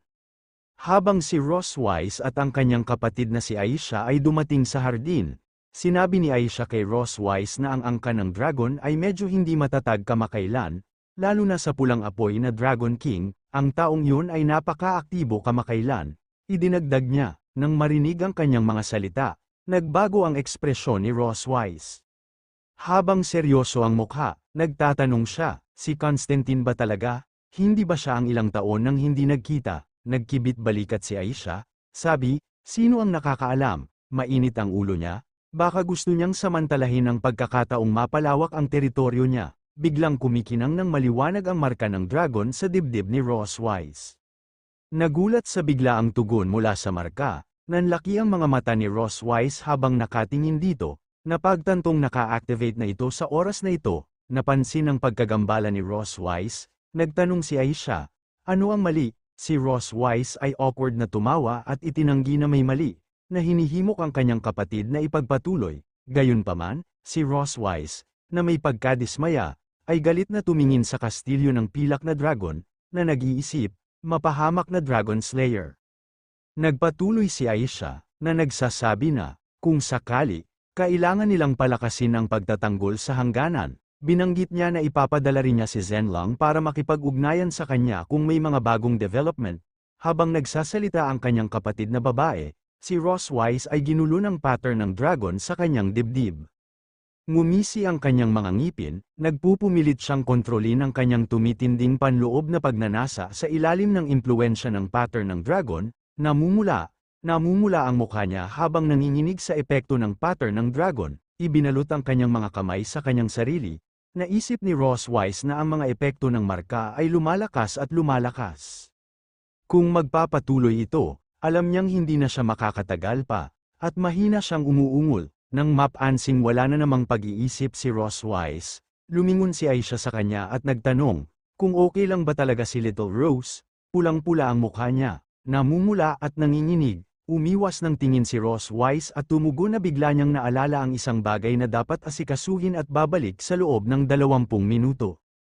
Hinihikayat siya ni Aisha na magpatuloy at tinanong kung gusto niya siyang samahan. Si Ross Wise, tumalikod, lumalayo ng galit, ay nagsabi sa kanyang kapatid na hindi na kailangan yun. Naiintindihan na ni Aisha ang nangyayari. Habang pinapanood niya ang pag-alis ni Ross Wise, napahagikjak siya, na sinasabi, ang pattern ng dragon, pinaglalaroan nito ng mga kabataan. Samantala, si Leon, na nagpapalamig mag-isa, ay nagsabi sa kanyang sarili na gusto niyang makita kung gaano katagal kayang magtiis si Ross Wise. Sumabog si Ross Wise sa silid, sinara ang pinto, at galit na tinawag si Leon. Nang makita siya sa lalong madaling panahon, nagtanong si Leon kung paano siya nakabalik ng napakabilis. Lumapit si Ross Wise kay Leon, hinawakan ang kwelyo nito, Galit na inakusahan siya ni Ross Wise na sadyang pinili ang oras na ito para umalingaw ang pattern ng dragon para lang mapahiya siya sa harap ng kanyang kapatid. Nang makita ang galit ni Ross Wise, naisip ni Leon sa kanyang sarili na mas mabuting magpanggap siyang inosente at lokohin siya, naglalaro ng inosenteng baraha, magiliw siyang tumingin kay Ross Wise, umiiyak ang mukha habang nakatingin sa mga mata nito, tinatanong niya kung mali ba na gusto niya siya. Nang marinig ang mga salita ni Leon, nagulat si Ross Wise at binitawan ang kanyang kwelyo, namumula ang mukha nito na parang kamatis dahil sa kahihiyan sa sinabi nito. Upang itago ang kanyang emosyon, tinakpan ni Ross Wise ang kanyang mukha gamit ang kanyang kamay. Si Leon, na nakatingin sa kanya at nakangiti, nagulat na iniisip na tila gumana ang kanyang pag-arte, iniisip niya kung at least naiinis siya sa kanya ngayon, namumula at tumalikod, sumulyap si Ross Wise kay Leon at tinawag siyang walang hiya, na sinasabing hindi dapat magsalita ng ganyang basura ang isang taunang bilanggo. Sinabi niya sa kanya na alisin ang maruming iniisip, na natiling tahimik si Leon, nakangiti, habang tinitingnan siya ni Ross Wise na namumula ang mukha, naisip niyang malinaw na pumunta siya rito para harapin siya. Kaya bakit siya natakot sa ilang salita lang, aalis na may galit na pamumula? Sinabi ni Ross Wise na maswerte siya sa pagkakataong ito. At nagbabala siya kung gagawin niya ito muli sa susunod, hindi niya ito pababayaan. Si Leon, na may mapanuksong kilos, sa loob-loob niyang iniisip ay takot siya. Siya ay sumasalamin na ang isang solong maruming salita ay maaaring gumawa ng kanyang kaya walang magawa. Ang pattern ng dragon na ito ay talagang makapangyarihan. Habang iniisip niya ito, namumula ang mukha niya habang nagtataka kung bakit ang bilis ng tibok ng puso niya sa tuwing naiisip niya ang mukha nito. Pag-compose na sinasabi niya sa sarili, gumising si Cosmode at itigil ang pag-iisip tungkol sa kalokohan. Ipinaalala ni Leon sa kanyang sarili na naghihintay pa rin ang mga bata sa kanyang pagbabalik, tila na sina Leon at Ross Wise ay nagsisimulang magkaroon ng damdamin para sa isa't isa, na minarkahan ng isang bagong pagliko sa balangkas. Sa silid-aralan, si Noah ay masigasig na nagsasanay sa pagsusulat. Samantala, tumatamlay si Moon at nagtanong kung bakit hindi pa bumabalik si tatay. Sa Silver Dragon Castle sa gabi, kumaway si Aisha kay Ross Wise. Sinabing aalis siya ngayon. Si Ross Wise, na kamakaway din, ay nagsabi sa kanyang kapatid na mag-ingat sa kalsada. Nag-transform si Aisha sa kanyang pulang dragon form at hiniling kay Ross Wise na hayaan siyang makilala ang kanyang asawa sa susunod. Sumasang-ayon si Ross Wise, sinabing magsasalita pa sila sa susunod. Si Aisha, kasama ang kanyang mga kabalyero, ay lumipad pabalik sa kanyang kastilyo, habang si Ross Wise ay nakatayo habang pinapanood ang pag-alis ng kanyang kapatid. Si Ross Wise, na may seryosong ekspresyon, ay tumitingin sa unahan ng walang sinasabi. Pagbalik sa Silver Dragon Castle, nagngangalit ang kanyang mga ngipin sa pagkadismaya. Sa palagay niya, mapahamak na Dragon Slayer, hindi pa rin niya ito tinuruan ng tamang leksyon. Tuturuan niya ito ngayong gabi, habang iniisip ni Ross Wise ang tungkol kay Leon. Sa kabilang banda, palagi siyang bumahing, iniisip ni Leon kung pinapagalitan ba siya ng babaeng dragon. Pagkatapos ay nagbasa siya ng storybook na tinatawag na The Story of the Young Dragon bilang isang kwentong bago matulog para kay Moon at Noah. Habang nakikinig sila ay nakatulog sila, ang cute nila sa pagtulog, nang mapansing tulog na silang lahat, tahimik na isinara ni Leon ang storybook.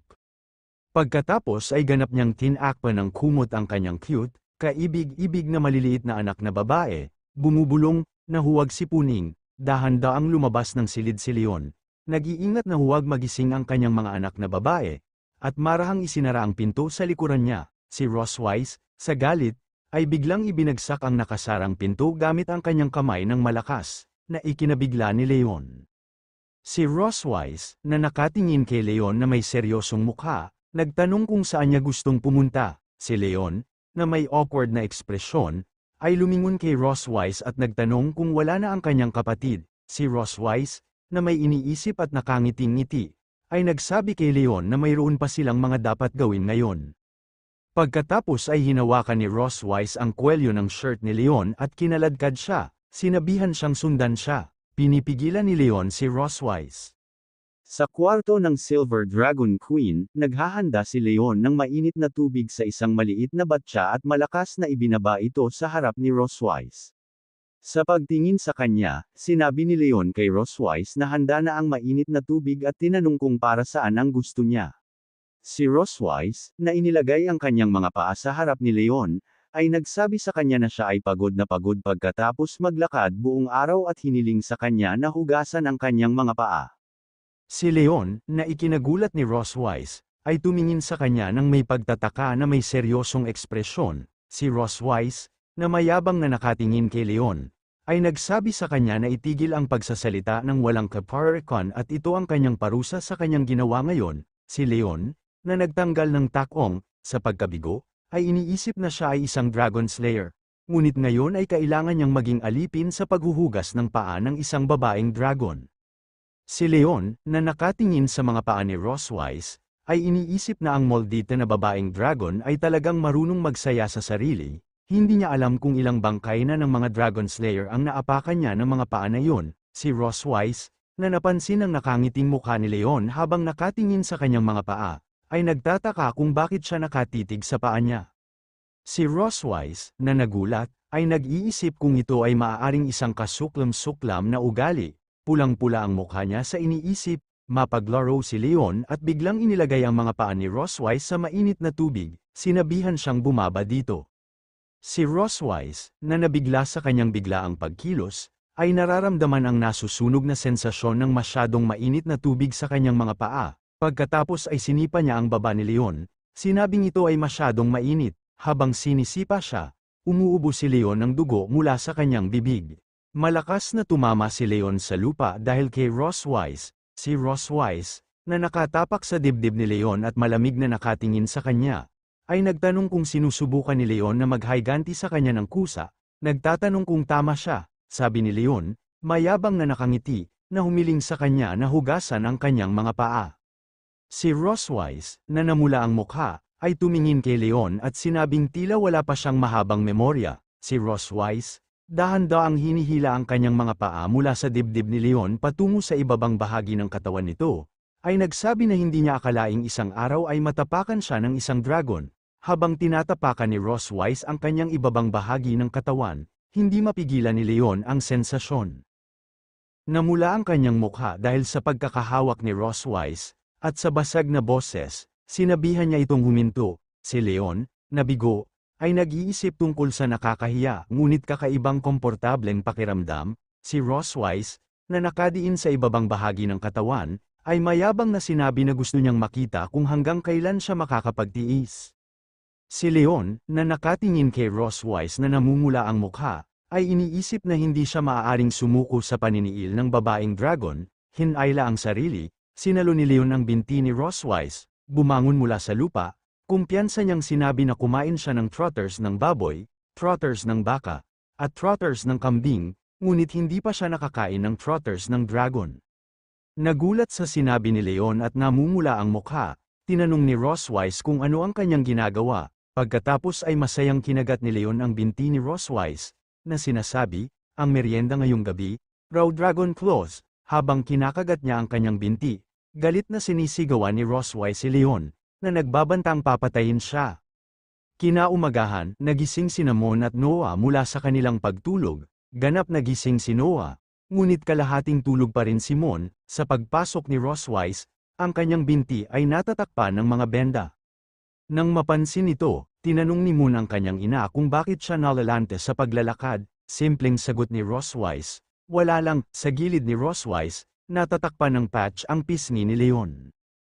Lumingon si Mon kay Leon at tinanong ang kanyang ama kung bakit may mga pasa sa kanyang mukha. Si Leon, na nakahalukip-kip, ay nagsabi kay Mon na wala ito. Hindi malaman kung ano ang nangyayari, ipinatong ni Mon ang dalawang kamay sa kanyang baywang at nag-isip ng malalim. Nakatingin kina Leon at Roswise na may nagtatanong ngunit nag-aalalang ekspresyon. Biglang may sumagi sa utak ni Moon, sa pananabik at maningning na mga mata, itinaas niya ang kanyang kamay at ibinulalas na tiyak na naglaro sila ng ilang masasayang laro nang hindi sinasabi kay Moon. Gusto din sumali ni Moon. Si Noah, nakahalukip-kip at nakatingin kay Moon na may blankong mukha, ay nananatiling tahimik habang pinagmamasdan siya. Naglalakad sina Leon at Roswise papunta sa hardin sa labas ng Silver Dragon Castle. Parehong nakatingin sa malayo, Bawat isa ay naglalakad sa kani-kanilang paraan, sinabihan ng isang kasambahay ang isa pang kasambahay na tumingin, sinabing ang reyna at ang prinsipe ay nagde-date, ang asul na buhok na dalaga ay humajakjak at binanggit kung gaano sila kaibig-ibig na mag-asawa. Gayunpaman, idinagdag niya na pakiramdam niya ang reyna at ang prinsipe ay tila hindi masyadong pamilyar sa isa't isa, ang ibang kasambahay ay pinapanood lamang sila ng may kasiyahan. Nagpatuloy sa paglalakad sina Roswise at Leon nang hindi nag-uusap, lumaki ang katahimikan sa pagitan nila. Si Leon, na pinagmamasdan si Roswise mula sa likuran, ay nagtataka kung bakit naging ganito ang mga bagay, sa pag-aakalang ito ay dahil sa kanya. Ilang oras kanina, iminungkahi ni Roswise na sabay silang mamasyal. Si Leon, gulat na gulat, ay nagtanong kung bakit siya dapat sumama sa kanyang mamasyal. Sumagot si Roswise na trabaho niya na panatilihin ang maling anyo ng pagkakasundo ng pamilya sa harap ng mga tagalabas. Bumalik sa hardin, tinitingnan ni Leon si Roswise at naramdaman niyang may kakaiba sa kanya ngayon. Kadalasan ay hindi siya masyadong aktibo, iniisip niya kung ano ang pinaplano nito. Samantala, si Moon at Noah, na nagtatago sa likod ng isang puno, ay pinagmamasdan ang kanilang nanay at tatay. Bulong ni Moon na napakatanga ni tatay. Hindi man lang siya makahawak ng kamay, biglang may pumasok na ideya sa maliit na utak ni Moon, at nang may determinasyon at maliwanag na mga mata, kinuyam niya ang kanyang maliliit na kamao at ipinahayag na tutulungan niya sila. Si Noah, nagulat, ay sinabihan siyang maghintay, ngunit hindi nakinig si Moon, tumalon siya at tumakbo papunta sa kanila. Sinisigawan siya ni Noah na pabayaan sila, ngunit si Moon, na kumikilos na, ay hindi pinansin ang mga salita ni Noah. Tawag ni Moon sa kanyang nanay at tatay habang tumatakbo ito patungo sa kanila. Nang marinig ang kanyang boses, lumingon sina Leon at Roswise para makita si Moon na tumatakbo palapit sa kanila. Tinanong ni Leon kung bakit sinundan siya ni Moon. Biglang hinawakan ni Moon sina Leon at Roswise, hawak ang bawat kamay nila. Pagkatapos ay pinagsasama niya ang kanilang mga kamay. Ginagawa silang magkahawak kamay sa isa't isa. Parehong nagulat sina Leon at Roswise sa biglaang pagkilos ni Moon. Masayang sinabi ni Moon na kapag namamasyal, dapat silang magkahawak ng kamay. Mabilis na tumalikod, tumakbo si Moon palayo, sinabing paglaruan niya ang kanyang kapatid. Pinagmamasdan ni Leon si Moon na umalis at iniisip kung saan natutunan ng batang ito ang mga ganitong bagay. Nang bumalik si Moon kay Noah, kinurot ni Noah ang kanyang mga pisngi dahil sa hindi pakikinig sa kanya. Si Moon, na cute na lumuluha, inamin na siya ay mali, nangakong hindi na mauulit, at hiniling sa kanyang kapatid na palayain. Sina Leon at Roswise ay lumingon sa likod na may blanko, nalilitong mga ekspresyon. Si Leon, namumula at nakatingin sa malayo, ay nagsabi na ito ay medyo hindi inaasahan at nagtatanong kung ano ang dapat niyang gawin. Si Roswise, namumula din. Okay lang at sinabihan siyang hawakan na lang niya ito ng ganito. Habang patuloy na naglalakad sina Leon at Roswise, binanggit ni Leon na tila mas masunurin siya ngayon, kaya medyo hindi siya komportable. Sagot ni Roswise na parang pinaamo na niya ito at ngayong nagkakabati na sila ay hindi na siya sanay. Habang nagkukwentuhan at naglalakad sila, pinagmamasdan sila ni Moon at Noah mula sa likod ng isang puno. Tinitingnan ni Leon si Roswise at iniisip kung paano niya ipinakita ang kanyang sarili bilang isang reyna sa harap ng iba. Ngunit hindi niya inaasahan na magugulo siya sa isang bagay na kasing liit ng magkahawak kamay. Iniisip niya kung ang pagiging istrikto niya bilang ina ay dahil lang sa hindi niya alam kung paano makikipag-ugnayan sa kanyang mga anak. Pagkatapos ay nagkomento si Leon na palaging tinatawag ni Moon at Noah ang kanyang ina sa harap ng iba. At tinanong si Roswise kung issue yun. Sinabi ni Leon na, tulad ng nakikita niya, ang normal na paraan ng pagtugon sa mga magulang ay ipinapares si tatay sa nanay. Binanggit niya na palagi siyang tinatawag ni Moon na tatay ngunit tinatawagan niya ang kanyang ina, at tinanong kung iyon ang dahilan kung bakit siya tila mas malayo. Si Roswise, na nakatingin sa malayo, nagtatanong kung may malaking pagkakaiba ba talaga sa pagitan ng ina at nanay. Si Leon, na nakatingin kay Roswise, nakangiti ng maliwanag sa kanya, ay tumugon na mayroon, at nagmumungkahi na subukan niyang tawagan ang kanyang ina sa halip. Pastahan siya na magiging mas malapit sila sa kanya sa ganoong paraan. Namula ang mukha ni Roswise, nagulat sa mga sinabi at pagiging masayahin ni Leon. Pagbubuo ng sarili, sinabi niyang naiintindihan niya at susubukan niya ito sa susunod. Si Leon, na nagulat sa kanyang biglaang sigla, ay nagtanong kung bakit ang bilis niyang maglakad. Habang patuloy na naglalakad sina Leon at Roswise sa hardin, biglang nagtanong si Roswise kay Leon kung nangungulila ka ba. Itinatanong niya kung bakit bigla na lang niya itong pinag-uusapan dahil hindi na niya ito papayagang bumalik. Sumagot si Roswise na hindi niya siya may uuwi ngunit may isang bagay na maaaring makatulong na mabawasan ang kanyang pangungulila. Si Leon, nalilito, nananatiling tahimik. Habang naglalakad sila, nakarating sila sa bodega ng kastilyo. Nakatayo sa harap ng malaking pinto, nagtataka si Leon tungkol dito, at ipinaliwanag ni Roswise na hindi niya ito binigyan ng pangalan, maaari niya itong tawaging isang bodega, isang utility room, o anumang gusto niya. Dahil hindi ito mahalaga, binuksan ni Roswise ang pinto ng bodega gamit ang mga susi sa kanyang kamay. Pagpasok nila, lumilingon si Leon sa paligid at sinabi, ang kayamanan ng dragon. Sa paghahanap ng isang Pulse Ares, sinabi niya na kung ito ay ilalagay sa imperyo, maaari itong ibenta ng hindi bababa sa daan-daang libong gintong barya. Sinabi sa kanya ni Roswise na ito ang Pulse Ares na ibinigay sa kanya ng kanyang lola noong bata pa siya, at idinagdag na, bukod sa mga samsam, mayroon ding ilang mga bagay na may personal na kahulugan sa kanya. Si Leon, na nakatingin kay Roswise, ay nagkomento na hindi niya ito narinig na nagsasalita tungkol sa kanyang pamilya, maliban sa kanyang kapatid na babae. Ipinaliwanag ni Roswise na hindi niya nakilala ang kanyang ama o ina, siya at ang kanyang kapatid na babae ay pinalaki ng kanilang lola.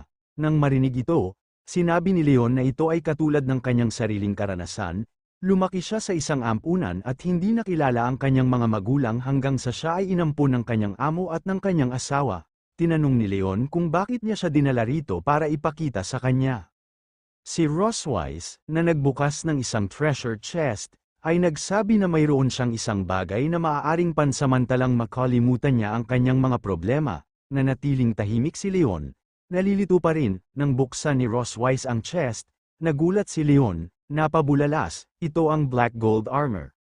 Tinanong ni Roswise kung hindi niya palaging nais na ibalik ang baluti na yon, at kung tama siya. Hindi makapaniwalang tinanong ni Leon kung nananaginip ba siya at kung talagang ibibigay niya ito sa kanya. Sa isang tusong ngiti at isang madilim na ekspresyon, kinumpirma ito ni Roswise. Habang hinawakan ni Leon ang chest ng black gold armor, isang asul na liwanag ang nagsimulang lumiwanag, na bigla, napagtanto ni Leon na ito ay nabighani ng isang marka ng dragon, sa loob-loob, sa tingin niya, black gold armor, magaling kong kapatid. Paano ka rin nahulog? Si Roswise, na nakangiti, ay nagsabi kay Leon na sa wakas ay nahulog na siya sa bitag. Si Leon, na ngayon ay galit, ay nagngangalit ang kanyang mga ngipin habang nakatingin sa kanya. Habang lumilitaw ang isang porma sayon sa ilalim ni Leon, galit niyang tinanong si Roswise kung ano ang ginawa nito sa kanya.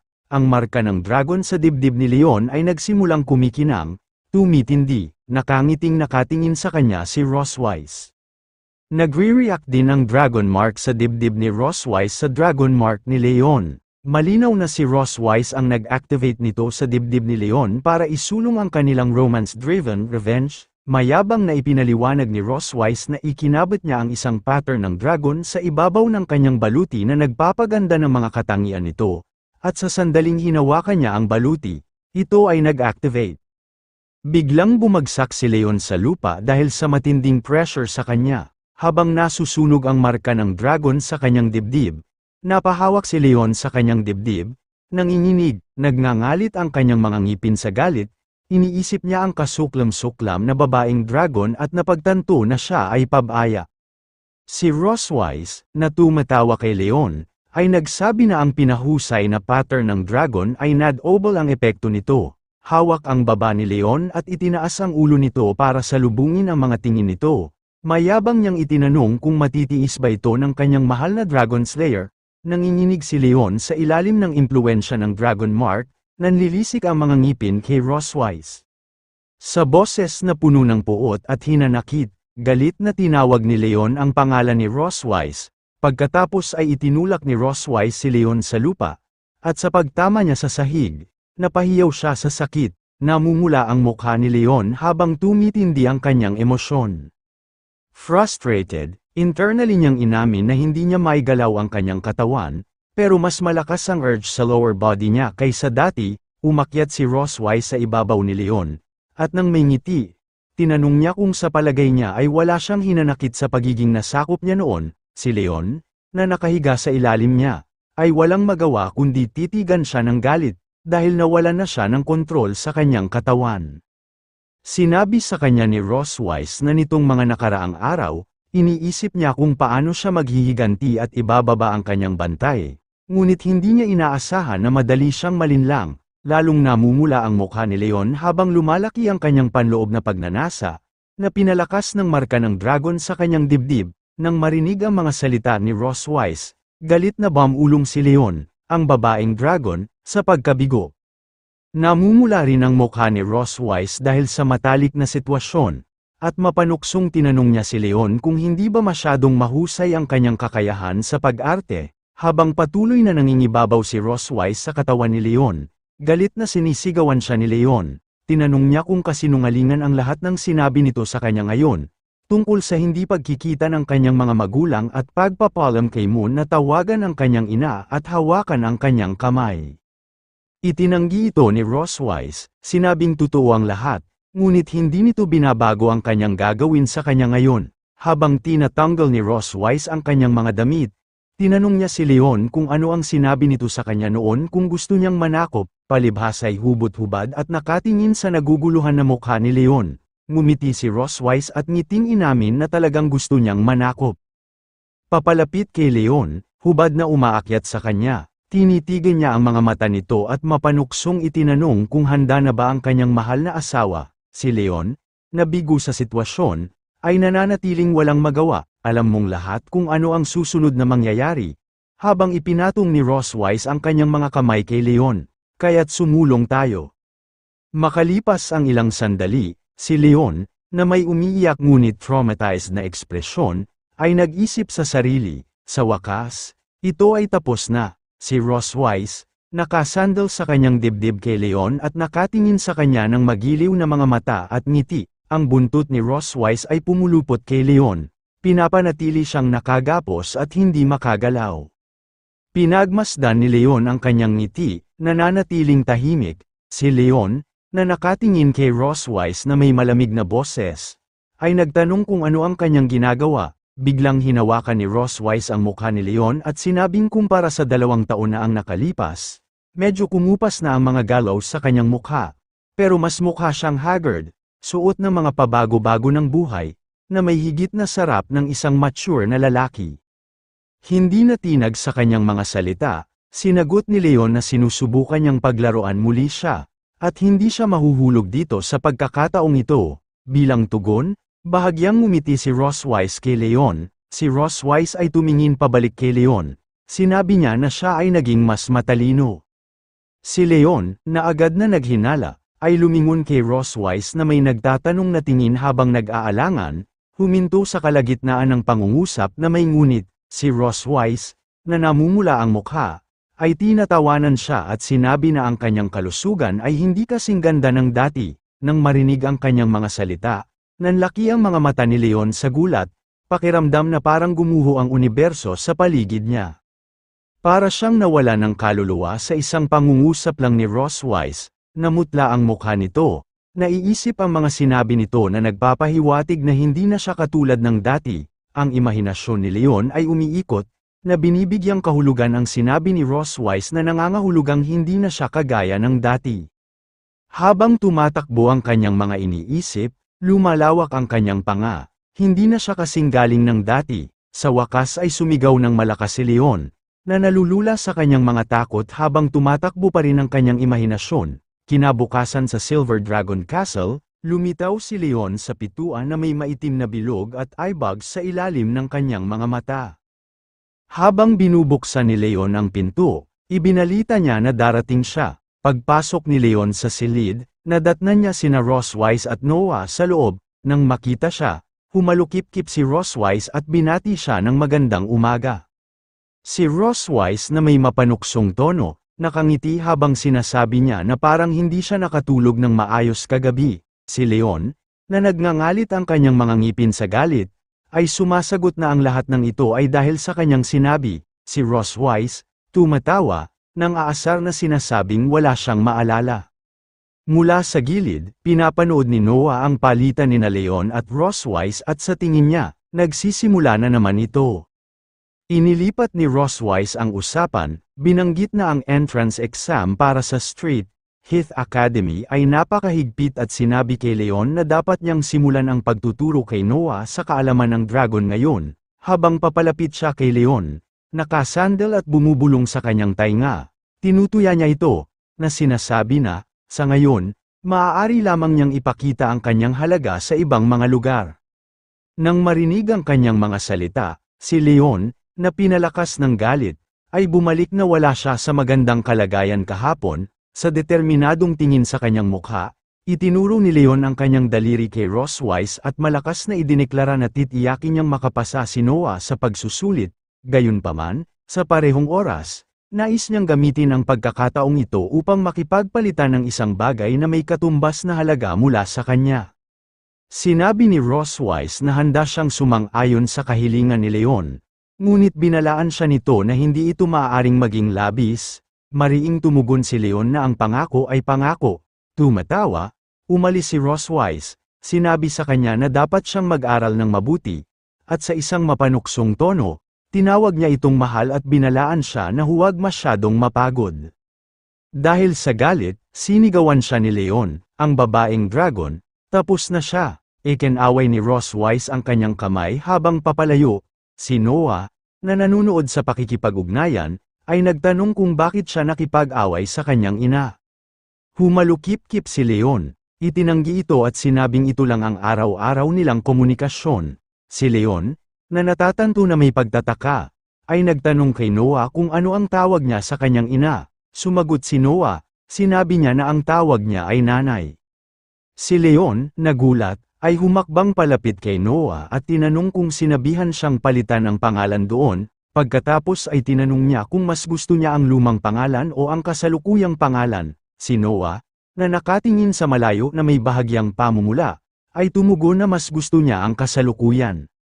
Ngumiti si Leon sa kanya at sinabing alam niyang magugustuhan nila ito. Si Noah, na nagulat sa masayang kilos ng kanyang ama, ay nananatiling tahimik habang nakatingin sa kanya. Pag-alis, tinanong niya kung kailan sila maaaring magsimulang mag-aral. Si Leon, nagulat, ay nagsabi kay Noah na hintayin siya. Sa silid ng pag-aaral ng mga bata ng Silver Dragon Castle, si Leon ay abala sa mga libro. Naghahanda na turuan si Noah para sa paparating na entrance exam sa Dragon Academy. Pagpasok ni Ross Wise sa silid, tinanong niya si Leon kung bakit hindi pa ito natutulog dahil gabi na. Nang hindi tumitingin, ipinaliwanag ni Leon na si Noah ay may kahangahangang kakayahan na matuto at umunawa. Kaya ang mga simpleng paraan ng pagtuturo ay hindi magiging epektibo para sa kanya. Ibinahagi niya ang kanyang plano upang ayusin ang mga pangunahing punto ng kaalaman at pagsamahin ang mga ito sa mga tanong sa pagsasanay, na nangangahulugang kailangan niyang mapuyat upang ihanda ang mga aralin. Buong kumpiyansa, sinabi ni Leon na si Noah ay isang napakatalino na bata, at sigurado siyang matutulungan niya itong makapasa sa pagsusulit sa loob ng isang buwan. Mayabang na sumagot si Ross Wise na hindi maiiwasan dahil sinundan siya ni Noah. Na may ngiting-ngiti, tumingin si Leon sa kanya at sinabing hindi naman iyon ang mangyayari. Inilagay ang kanyang kamay sa kanyang dibdib. Ipinahayag ni Leon na may banayad ng ngiti na siya ay isang henyo na pumapatay ng dragon, palaging unang nagtatapos sa parehong nakasulat at praktikal na mga pagsusulit bawat taon, na nakakakuha ng lahat ng pinakamataas na antas ng scholarship. Pagkatapos, ngumingiti kay Ross Wise, tinanong niya kung anong mga titulo ng kampyon ang hawak ng kamahalan. Si Ross Wise, na nabigla sa kanyang talino at kahangahangang background sa akademya, ay naiwang walang imik, nalaglag ang kanyang panga habang nagpupumilit na makahanap ng tugon. Si Ross Wise, na nakatingin kay Leon na may matalas na mga mata, ay iniisip sa kanyang sarili na palagi niyang iniisip na siya ay isang walang ingat na tao na alam lamang kung paano lumaban at pumatay. Hindi niya inaasahan na isa rin itong top student. Nakangiting sinagot ni Ross Wise si Leon sa pamamagitan ng sarkastikong pagtatanong kung paano naging bilanggo ang isang napakalakas na tao. Si Leon, na nagiging bigo, ay tumugon na isang beses lang siyang natalo. Pagkatapos, sinabi ni Leon, na may cute na pout at umiiyak na mukha, na ang isang maling hakbang ay maaaring humantong sa walang hanggang pagsisisi, na inihahambing ang kanyang sarili sa isang tigre na binubuli ng isang dragon sa mga oras ng kaguluhan. Tumawa si Ross Wise sa kanyang kakatean at tinutokso siya. Sinabing natatakot siyang masakihan ng dragon, pagkatapos ay lumipat ang atensyon ni Ross Wise sa mesa, kung saan napansin niya ang ilang sili at curious na nagtanong kung ano ang pinaplano niyang gawin sa mga ito. Si Leon, na lumingon sa kanyang tanong, ay pumulot ng sili, sinabing kinuha niya ito mula sa kusina upang i-refresh ang kanyang sarili. Habang kumikilos si Leon upang kumagat ay sumisigaw si Ross Wise sa pag-aalala, na sinasabi sa kanya na huminto. Ngunit huli na, nakagat na siya ng sili, na taranta. Ipinaliwanag ni Ross Wise na ito ay dilaw na paminta ng dragon, para sa mga dragon, at natatakot siyang hindi ito kakayanin ng isang taong tulad niya. Pagkanguya pa lang ni Leon ay tinamaan na siya ng matinding maanghang, namumula ang mukha niya sa segundo. Maanghang ang sili, nagpakawala si Leon ng nagniningas na hininga, parang may apoy na lalabas sa kanyang bibig. Sobrang maanghang, bulalas ni Leon. Pagkatapos ay nagsimulang tumakbo si Leon sa paligid ng silid, desperadong naghahanap ng tubig. Habang nanunood si Ross Wise, hindi makapag-alok ng anumang tulong. Habang tumatakbo si Leon sa silid, biglang hinawakan ni Ross Wise ang kanyang mukha gamit ang kanyang mga kamay. Marahan niyang hinawakan ang pisngi nito, at habang magkalapit sila, natigilan si Leon nang mapagtanto niya kung gaano sila kalapit. Namumula ang kanyang mukha habang sinusulyapan niya ang mga kamay ni Ross Wise sa kanyang pisngi, nakaramdam ng init sa loob niya. Namumula, umiwas ng tingin si Ross Wise, awkwardly na ipinaliwanag na mas malamig ang kanyang mga kamay at maaaring maging mas komportable siya. Si Leon, na ngayon ay nakakaramdam ng ginhawa ng kanyang paghipo, dahan-daang ipinatong ang kanyang mga kamay sa ibabaw niya, pinahahalagahan ang nakapapawing pagod na sensasyon. Siya, na dating mabangis tulad ng isang tigre, ngayon ay lumalambot na parang kuting sa kanyang pagkakahawak, marahang hinihimas ang kanyang mukha sa kanyang mga kamay. Lalong lumalim ang pamumula niya nang mapansin niya kung gaano kalamag at aliw ang pakiramdam ng mga daliri nito, hindi matalim na parang yelo ngunit sa halip ay banayad at nakakapreskong lamig. Tamang-tama sa pagkakahawak niya, nakakaramdam si Leon ng kagaanan. Leon, sa wakas ay huminahon na, salamat kay Ross Wise, na nagsasabi sa kanya na mas mabuti na ang pakiramdam niya ngayon. Tinanguan siya nito at dahan-daang binitawan ang mga pisngi nito. Namumula ang mukha nilang dalawa, nalilito sa lapit ng mga sandaling iyon. Nag-iwas sila ng tingin sa isa't isa, sa sobrang kahihiyan. Si Leon, na nararamdaman ang init mula sa sandali at hangin, ay pilit na huminga, habang si Ross Wise, namumula, ay nakatitig sa lupa, hindi sigurado sa susunod na sasabihin. Habang naghahanda si Ross Wise na umalis, sinabihan niya si Leon na matulog ng maaga at huwag kumain ng labis na sili. Binalaan siya nito na kung masyadong maanghang ang bibig nito, kailangan niyang turuan si Noah gamit ang sign language. Tinarayan siya ni Leon, sinabing, nakuha niya ito. Ngunit sa pag-alis ni Ross Wise, pinagmamasdan siya ni Leon, namumula, iniisip sa sarili na gusto niya talagang hawakan niya ang mukha niya ng kaunti pa. Pagbalik sa realidad, nagngangalit si Leon sa pagkabigo at sinabi sa kanyang sarili na gumising na. Mapait niyang iniisip na si Ross Wise ay ang masamang dragon na nak-corner sa kanya, pinisil siya na parang baliw, at pagkatapos ay nagkaroon ng lakas ng loob na sabihin sa kanya na wala siyang sapat na pisikal na lakas. Nababaliw, napagtanto ni Leon na ang pag-iisip lamang tungkol dito ay medyo pervert. Determinado na mabawi ang kanyang lakas, bumaling si Leon sa kanyang mga libro, naghahanap ng solusyon. Binuklat niya ang mga pahina, nagbabasa tungkol sa iba't ibang mga remedyo. Una, nakatagpo siya ng impormasyon tungkol sa pulang dragon fruit, na tumutulong sa pag-regulate ng qi at dugo, ngunit itinatanggi ito, na iniisip na hindi ito ang kailangan niya. Pagkatapos, nagbabasa siya ng tungkol sa lotus grass, na kumokontrol sa panunaw at gumagamot sa mga panlabas na pinsala, ngunit muli, napagpasyahan niyang hindi ito ang sagot. Sa wakas, nahanap na ni Leon ang matagal na niyang hinahanap, Dragon Big Force, isang napaka-epektibong health tonic na nagsasama ng yin at yang, nagpapalusog sa katawan, at nagpapalakas ng pisikal na lakas. Tuwang-tuwa, bulalas ni Leon sa tuwa, ito na. Ito ang hinahanap niya. Kinaumagahan sa Silver Dragon Castle, sinabi ni Leon kay Noah na naitama ang pagsusulit na kinuha niya, at ang buong score ay 100. Hiniling niya sa kanya na hulaan kung magkano ang nakuha niya. Si Noah, nag-iisip sandali, nang huhula, 50 puntos. Pagkatapos ay masayang ipinakita sa kanya ni Leon ang test paper, na nagpahayag na nakakuha siya ng 62 puntos, mas mataas kaysa sa inaasahan niya. Nakapout si Noah sa test paper, seryoso ang mukha. Nakakuyom ang kanyang maliliit na kamao ng may determinasyon, nananatili siyang tahimik, na walang tugon sa kanyang mga sinabi. Si Leon, na napansin ang kanyang katahimikan, ay nagtataka kung hindi siya nasisiyahan sa kanyang score. Napagtanto niya sa kanyang sarili na ang batang ito ay may mataas na pamantayan para sa kanyang sarili. Kinuha ni Noah ang test paper sa kanyang mga kamay, marubdob niyang pinag-aralan ang test paper.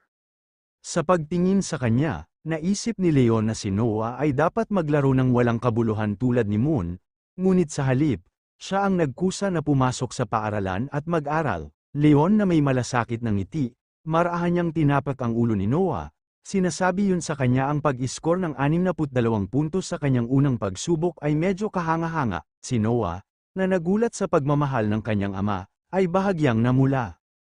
Noah pagkatapos ay dahan-dahan, salamat sa kanya para sa kanyang paghihikayat. Pagkatapos ay inilipat ni Leon ang focus, sinabi sa kanya, sa susunod, tumuon tayo sa mga pagkakamali. Habang nagsasalita siya, paulit-ulit na umuubos si Leon. Humingi siya ng tawad kay Noah dahil dito. Napahawak si Leon sa kanyang lalamunan na iniisip sa kanyang sarili na sa pagsisikap na manatiling gising at pasayahin ang kanyang sarili, nakakain siya ng ilang paminta kaysa sa dapat niyang kainin kagabi. Iniisip niya kung ang sobrang sili ba ang dahilan kung bakit nangangati ang kanyang lalamunan ngayon. Nang makita siyang umuubo, naalala ni Noah ang sinabi ng kanyang ina. Sinabi sa kanya ni Ross Weiss na napuyat si Leon sa paggawa ng plano sa pag-aaral para sa kanya, at kahit na tila hindi siya mapagkakatiwalaan minsan, isa pa rin siyang nangungunang estudyante. Binanggit din niya na kinain ni Leon ang sobrang maanghang na dilaw na paminta ng Dragon Clan para manatiling gising, kaya nakakapagtaka kung maayos ang kanyang lalamunan. Kalmado, dumukot si Noah sa kanyang bulsa at naglabas ng isang maliit na kahon. Inabot niya ito kay Leon, para sa kanya daw. Nagtataka, binuksan ni Leon ang kahon at tinanong kung para ba talaga ito sa kanya. Ibinunyag ni Noah na talagang ang kanilang ina ang nagbigay nito sa kanya para sa kanya. Si Leon, na umiinom ng lozenge o ilang gamot para mapawi ang kanyang lalamunan, ngumiti at sinabihan si Noah na pasalamatan ang kanyang ina para sa kanya. Habang inilalagay niya ang lunas sa kanyang bibig, panloob na sinasalamin ni Leon na si Noah ay katulad ni Ross Weiss, malamig at nakalaan sa labas, ngunit hindi masyadong mahusay sa pagpapahayag ng kabaitan ng direkta. Gumaan ang pakiramdam, masayang sabi ni Leon, sige, ipagpatuloy natin ang pag-aaral. Sumasang-ayon si Noah, na may cute at determinadong ekspresyon. Sa sandaling iyon, ang baklod sa pagitan ng mag-ama ay mas malapit lang.